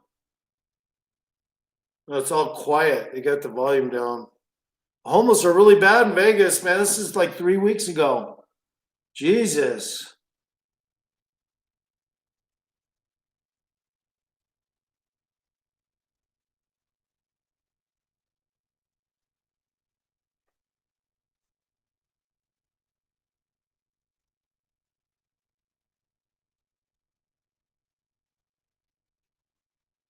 Oh my God. Just, I don't know. I don't see any homeless right now, but there we go. More homeless.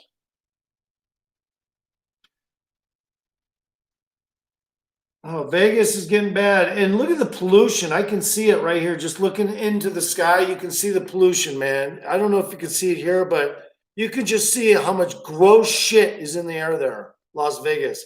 It has become a pit for pollution. Dust, and car exhaust. Those two things get caught up in the little valley it's in, and you cannot get out of that shit. And it makes you sick. It literally can make you sick. That pollution out there in Las Vegas can make you sick.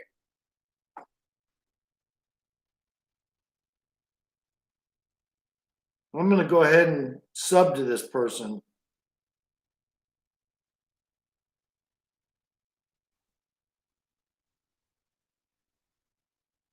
Just so I can see what new material he comes up with.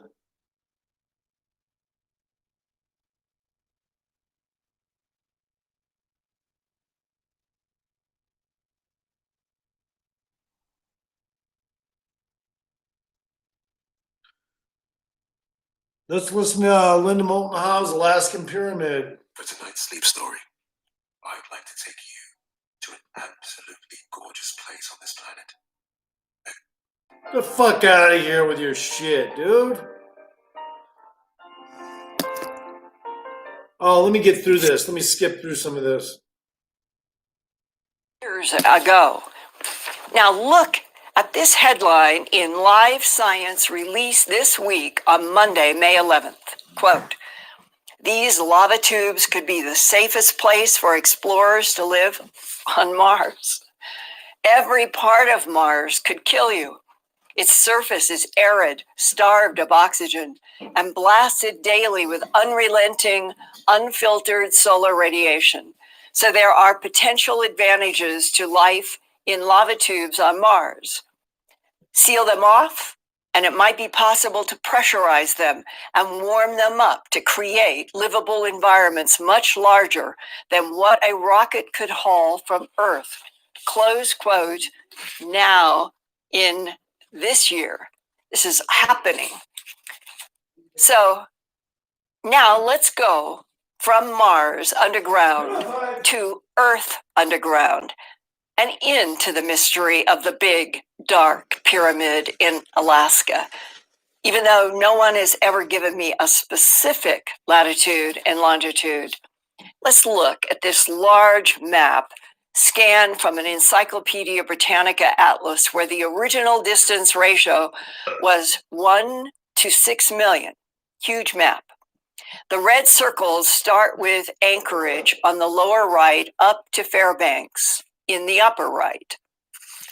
And then when you are in Fairbanks, to give you some orientation, if you come a little south and west, you come to Mount McKinley.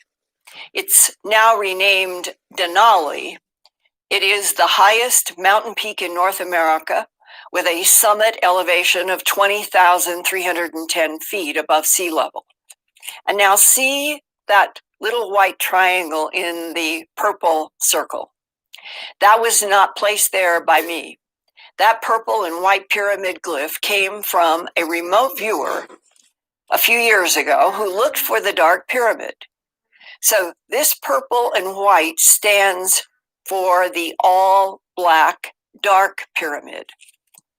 At this large computer screen scale, the distance between the red Mount McKinley circle and the purple circle with the triangle on it is about 60 to 70 miles from Mount McKinley, which is what military and science sources have said.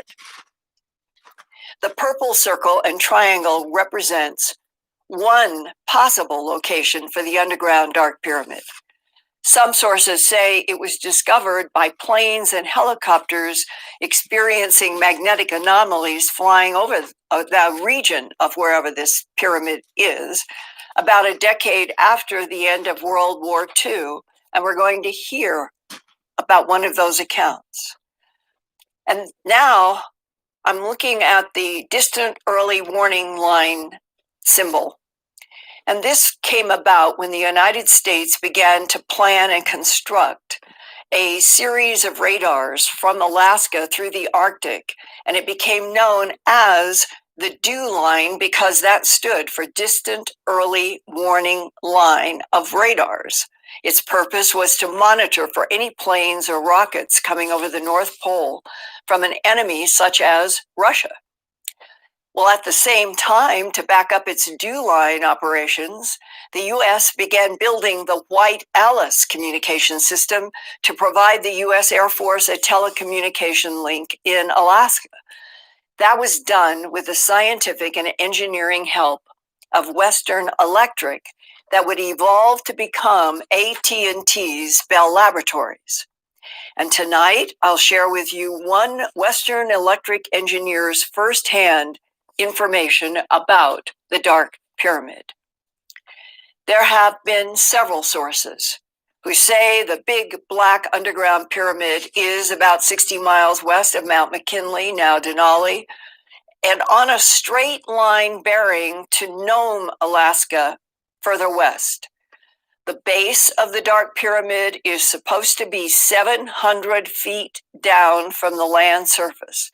The top of the Dark Pyramid, the vertex, is described as 150 feet from the surface. So that would mean if you dug down from the surface and you hit the top point of the pyramid, that would be the top of the Dark Pyramid. And that, if you take that from 150 from 700, that would mean the Dark Pyramid is 550 feet high. Now, let's compare that to the Great Giza Pyramid in Cairo, Egypt. This stands 455 feet high. So if the measurements given by alleged eyewitnesses are correct, the Dark Pyramid in Alaska is 100 feet higher than Cheops. Its base starting at 700 feet below ground. And here is what a U.S. Navy Huey helicopter pilot delivering cargo to a U.S. military operation at the Dark Pyramid site in the spring of 1978 allegedly said to a fellow Navy man who told his son, who told me, quote, "This is as super secret a situation as the Manhattan Project was. Nobody is supposed to know this place even exists. This thing is some kind of power generator, and it's thousands of years old. It's made out of stone like a pyramid," close quote. If the pyramid stone is all black as described, it might be basalt, like the huge black basalt structures 2 miles underneath the ice in Antarctica, described to me by Navy SEAL Spartan 1 in my Antarctica. My pyramid Black basalt tattoo is the only comes one I from got, black volcanic pyramid lava. tattoo, It and is one of the she's densest, talking about a black hardest pyramid. rock materials on our planet. Continuing I had this with the done Navy way man's before any of this was revelation to discovered, his son so to me, quote, yes, I'm a "Investigators don't warlock. know where the underground pyramid came from, who made it, or how it works. but it can generate enough energy to power the whole North Slope, all of Alaska, and probably the whole country of Canada. That's how much juice it puts out. They don't have a clue where it came from, and it is deep underground, close quote. How did this all start for me? Well, I go back to my trip to Göbekli Tepe in Turkey. And I was there in June of 2012 to visit the highly strange Göbekli Tepe rings of 20 feet tall and 10 to 20 ton each limestone pillars that were dotted with strange stone animals and totems and humanoids. Göbekli Tepe was built 12,000 years ago, according to German archaeologist Klaus Schmidt. And then, 1,000 years later, the pattern of more than 300 huge, heavy limestone pillars were completely buried inside a hill near Sanliurfa, Turkey, about 6 miles from the Syrian border.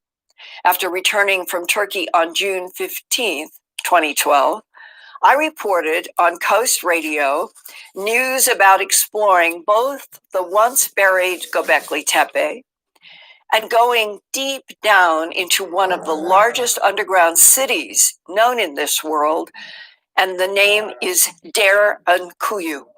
So the theme in my radio broadcast had been, what happened to cause Göbekli Tepe to be buried and for the ancient Turks to have gone so deep underground? That radio report about huge ancient underground architecture is what provoked retired U.S. Army counterintelligence warrant officer Douglas Allen Muchler to email me on June 22nd, 2012, after I had gotten back and had done the report on the radio.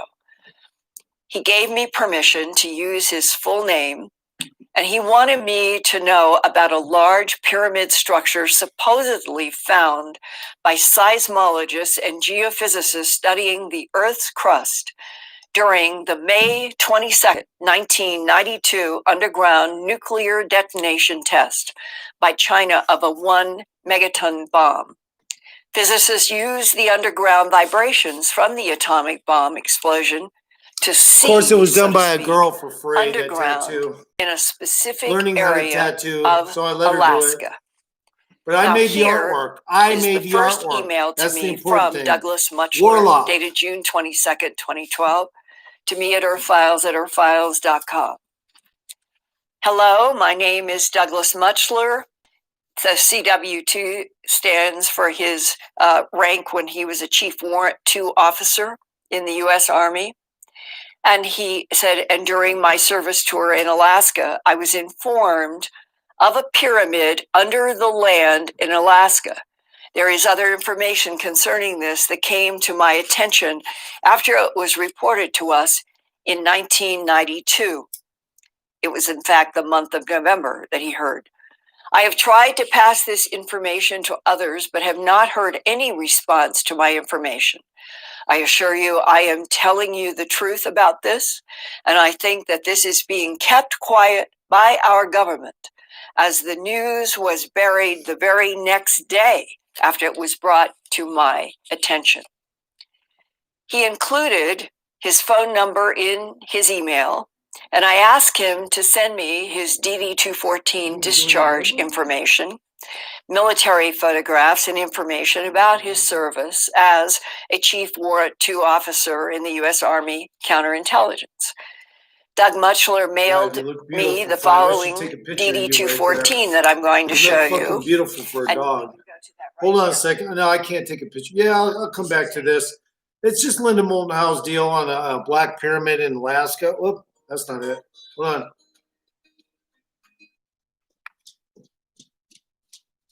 Okay. Now, I'll just say this. Right after 9/11, I got the tattoo on my right shoulder. I almost thought it was my other shoulder, but yeah, it's on my right shoulder. It's a black pyramid, and inside it has a UFO with blue lightning. All right? Now look at this pyramid that the description artist rendering looks like. Not the same as my tattoo, obviously, but there's some similarities in the blue lightning. Now the calligraphy on my tattoo was self-made. And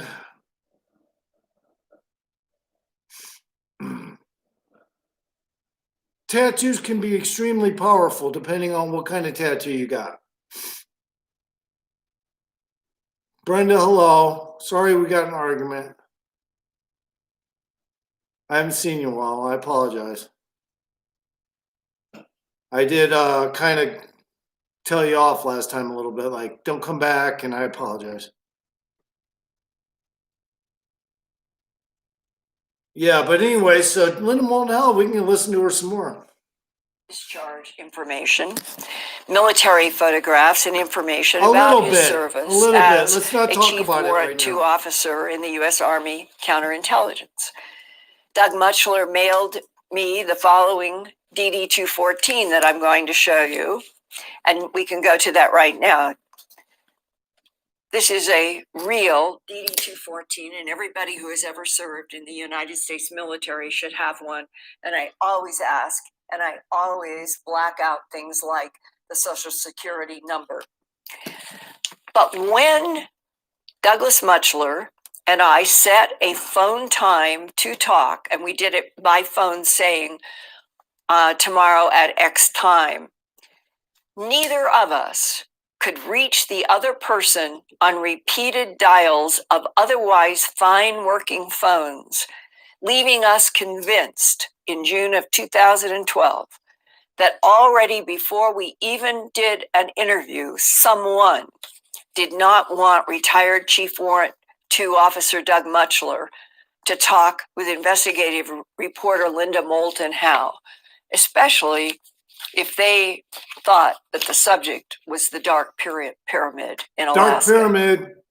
What can I Here's a say? little The only background. one and only tattoo I got. Douglas Allen Mutchler was born on February 7th, The one and only 1957, tattoo I got. Of course, graduated it's from red Tecumseh inside, High School but in it's more or less Carlisle, black all Ohio, around. in 1976. And by June 30th I apologize, of Brenda, if I didn't say 1989, anything in he reference had to that. completed the U.S. Army warrant officer. If Brenda, if you're still here, I don't know if you are or not, but yeah, you were saying stuff about that other girl that I liked, and I was like, no, I think she's pretty. I call that an argument. Yeah. But anyway, it's over with now, so let's get past it. If you're still there. Officer entry course at Fort Rucker, Alabama. His basic training was at Fort McClellan, there in Alabama, and he was requested to join the advanced training for an experimental counterintelligence unit known there as 97 Bravo 10, with the goal of increasing the Give me a number like, of human Brenda. intelligence You probably agents. already did, but Advanced training was in Fort Huachuca in Arizona at the U.S. Army Intelligence Center. And then Doug requested duty at then Fort Richardson in Anchorage, Alaska, now known today as the Joint Base Elmendorf-Richardson, where he worked as a warrant officer from 1989 to 1995, and he encountered the unexpected. With all of his intelligence training, he was blocked when he wanted to solve the mystery of an underground pyramid near Mount McKinley in Denali National Park. Well, as a past intelligence operative and knowing how the government works, they're covering something. But something's up there, and somebody's hiding it. Now let's go forward with the story that appears to be so sensitive that extra effort is being made to block us. So now, would you go back, as I understand, that you are working counterintelligence as a warrant officer, CW2, and that you were in Anchorage, Alaska at Fort Richardson, and we are beginning this story in 1989. I asked to go to Alaska as my first duty station as a warrant officer because my dad was stationed there and he loved the place. I went there, and when I arrived, one of the first things I did was go and get maps because I wanted to prospect. So I went to the GSA office and I picked up This gets every interesting. map that made up Alaska. They were the Joint Operation Graphic Ground Maps, scale 1 to 250,000. And it covered the whole bedroom wall and the ceiling. I mean, these are really detailed maps. And I got to one of them that was on the western portion of the state, and it was whited out. There was a whole section about the size of a Christmas card, and it said, this area not surveyed as of this date. And the first thing I thought was, that's ridiculous. They've had the Earth mapped since like the 60s.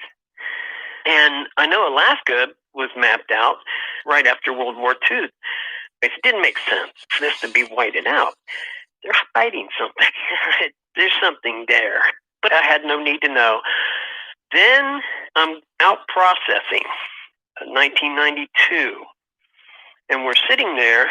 It was in late November, early December. And I'm sitting there in the orderly room with about 40 other people. And we were waiting for the last formation of the day. And we're watching a TV news program. And they started talking about this Chinese detonation of an underground nuclear bomb that was set off earlier that year. May 22nd, 1992. Okay. And they were talking about that, how big it was. And then there was a byline. And the story was about geologists around the world had been informed through the UN because China had told the UN they were going to do this. And so these geologists got together and they said, let's get the best recordings of the Earth's crust and mantle using the vibrations from this explosion. And what they found in this byline story was under Alaska, they found a pyramid bigger than the one in Egypt. They said they didn't know whether it was solid or hollow. They couldn't tell that, but they had the distinct outline of a pyramid. YouTube, Brenda. This was supposed to be where? That whited out area, the area that showed on the TV, were south of Mount McKinley, and it was towards the west, near the Nome area. There's an area there that was whited out, quite a large area, really. And when I saw the news program, I mean, it's in my mind's eye, I could see it just right where the whiteout area was. I knew that the whole world has been surveyed. So why was this whited out? It didn't make any sense. I was like, oh man, I got to get this tonight. So I went home and I got a recorder and set it up. No story. I called home, the lower 48, to my dad. And he religiously, my dad is a TV hound, especially a news hound. Morning, noon, evening, and 11 o'clock. He watches them all. He heard nothing about it. Not a thing. I mean, it's a big story. Bigger than the one in Egypt. And it's not being covered in lower 48. Meaning, as if either there was some block on the story getting into the United States, or the story had been picked up only by the local Channel 13 station in Anchorage. That's the only thing I could come up with myself. But the thing is, I went the next day to the station and asked if I could get a copy of that story. And I was talking to the general manager, asking for it. And he said, what story?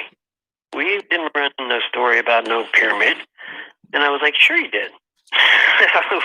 There's 40 of us guys in there watched it on TV. And he denied it ever running. And I was just perplexed. Knowing what I know, I thought to myself, this guy's been got to. He's covering. I mean, it's the only thing that could be.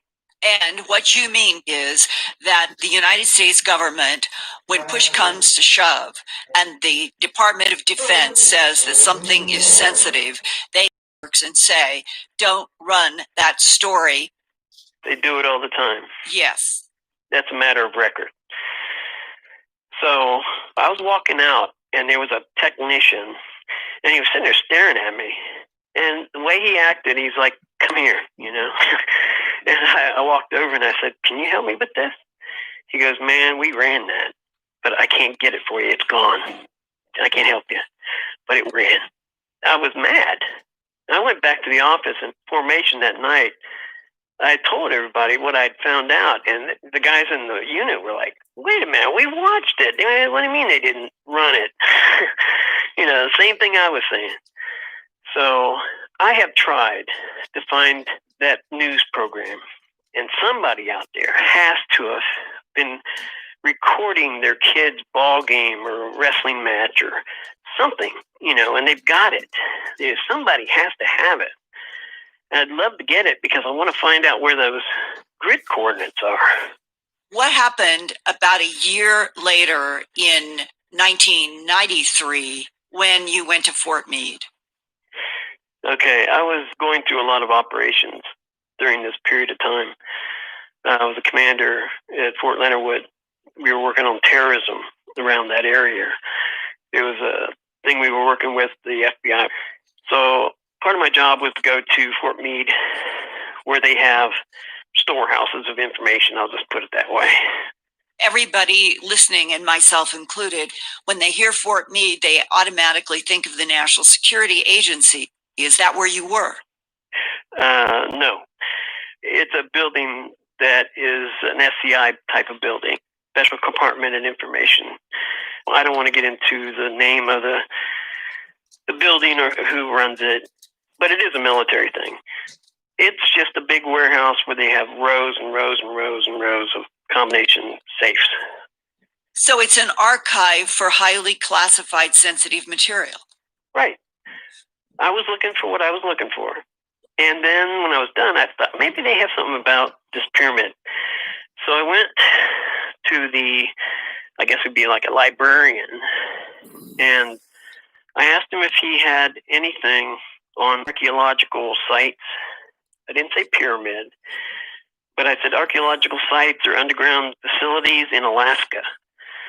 He said, well, if we do, it might be in container X, Y, or Z.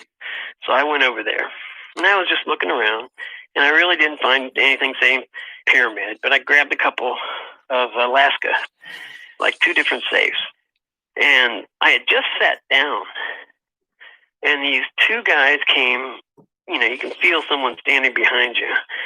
And these 2 goons go, hey, you don't have a need to know for that information. And I turned around and said, what do you mean? You don't have a need to know. You don't have to leave.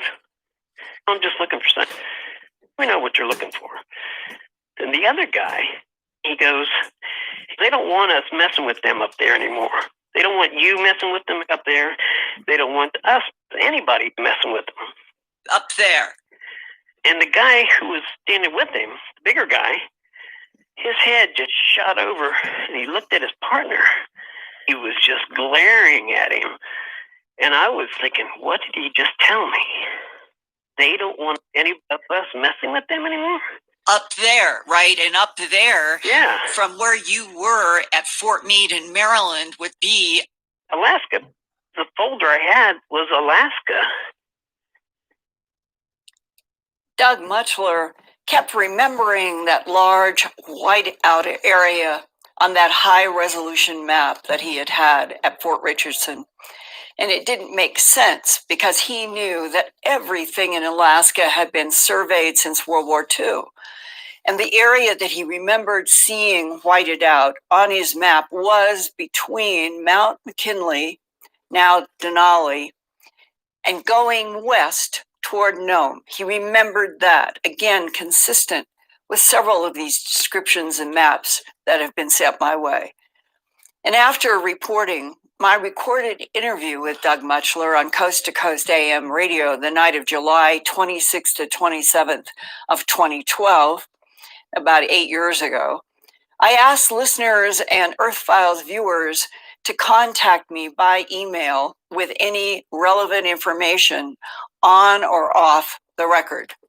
And right after that broadcast, an email came from a 46-year-old man living in Omaha, Nebraska. I'm 56, so it wasn't He said me. that he was the adopted son of a retired Western Electric engineer.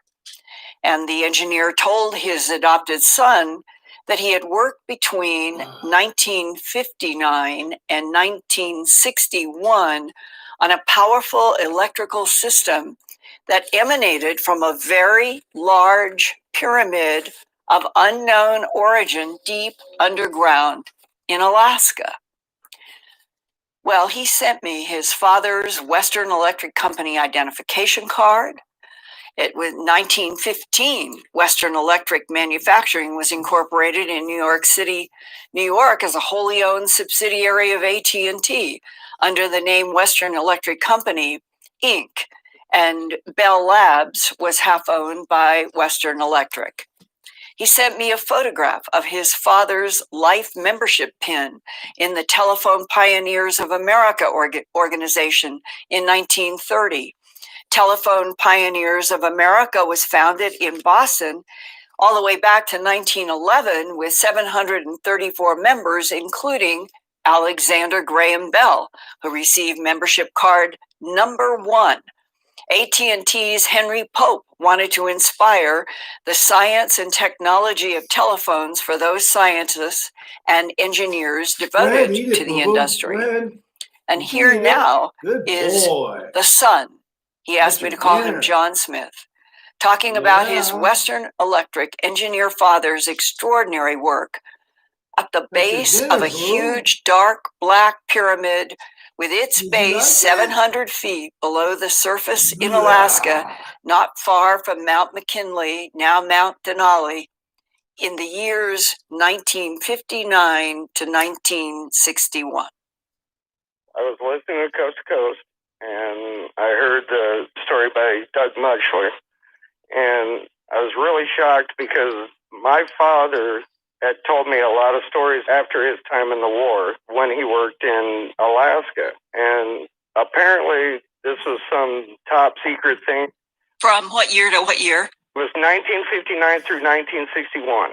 In your email, you said after finishing college degrees, he was, quote, recruited by the military to join a group of other experts to study and work at an underground structure in Alaska that, in his words, they called the Dark Pyramid. Yeah, and sometimes he called it the Dark Pyramid, and sometimes he would call it the Black Pyramid. And what he had told me about it was that he was recruited to go out there.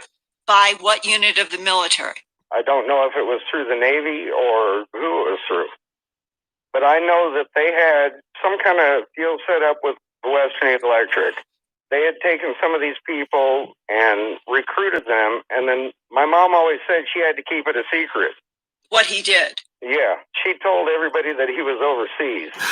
And then he was approached at Western Electric by representatives from some military branch in the United States. To the best of my knowledge, that is how it happened. He said that he flew to Alaska, and he landed in Unalakleet, and from Unalakleet, they were on a military bus with blacked out windows.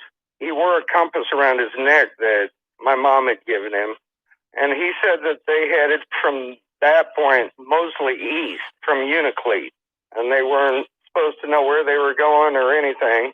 Your father knew that for a fact because he was watching the compass around his neck? That's correct. Well, when they started northeast, did he ever say where they ended up? He said it was about a 6-hour drive altogether. Could you tell me if he described how many men were with him in that bus? Well, he said it was a full bus. I know when they got there, they had something set up. He said it wasn't tense, but it wasn't that far from it. And they had him in there, and they had about a 4-week period where they went through orientation. And then he started working on this project. Where did your father work and what else did he tell you in detail? They had elevator shafts that went down. My father would always say when we'd complain about doing farm work and stuff that if we only knew what it was like working 700 feet under the ground, then we wouldn't be complaining. Well, did he ever give details about what it was like at 700 feet underground? He worked in an enclosed room. They had elevator shafts. He said they were more like mining shafts, you know, where they'd close the gate up in front of you and they'd drop you down. And once he was at the bottom, then they'd have the rooms down on the corners. Apparently, he always said they were on the corners of where this structure was. And he worked in the enclosed building. He worked on a corner of the underground structure that they called the Dark Pyramid? Yes. He said that I was just the showing corners of the how I structure can do that face with my tongue. northeast, southeast, southwest, and northwest. Are you describing the base of a pyramid? Yes. And another thing that was kind of funny is when he built this house out here in 1971, he built it and it faces the same way. He made the driveway longer and turned his house crooked. Did he explain why that placement was important? No, he never did, but I kind of figured it out later when he had me working on some little projects of his. From the time I was 12, I've been working on the farm, and he had me work on a aluminum structure that he created that he could convert like a low volt into a higher voltage. And it was all aluminum? The structure was aluminum. We couldn't use steel, and he was always adamant about 48-degree angle. Where? From the angle of the pyramid structure that he built, from the corner to the point. The point of the pyramid up above. Right. Did he ever imply what that extra 3 degrees might mean above 45?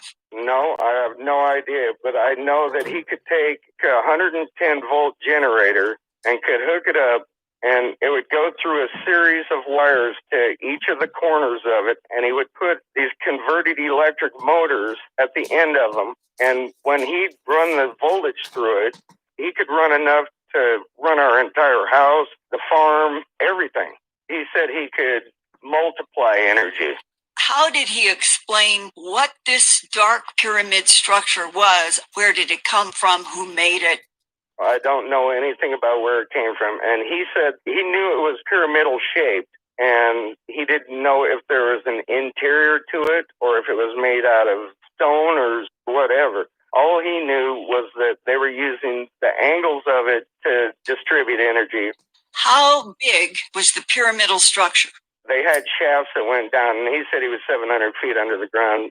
Where did your father suggest that 700 feet down was in relationship to the whole pyramidal structure? That was at the base, at the corners. That would suggest that the pyramid underground was perhaps how tall? He said he was 700 feet under, and then when they were 700 feet down, that was the vertical shaft, and then there was also horizontal shafts that led to the corners. And did he ever go in a horizontal shaft directly into whatever was at each of those pyramidal corners? Yes, he did. At the end of those, there was another room. I know he worked in there. And the conduits that were leading from the room that your father was personally in one of the pyramid corners, where did those conduits go? Those led straight into the corner of the structure. If he's coming down in an elevator down 700 feet, right? When the elevator opens up, is he outside the corner of the pyramid or inside? No, he is in some kind of room. He said they had bunks there where they could sleep and kind of a bunkhouse, and they had a kitchen, and then they had a control room, and then a hallway that led out of there to the corner of the I'm going to restart the stream in a sec. He said that they were cement hallways. Nothing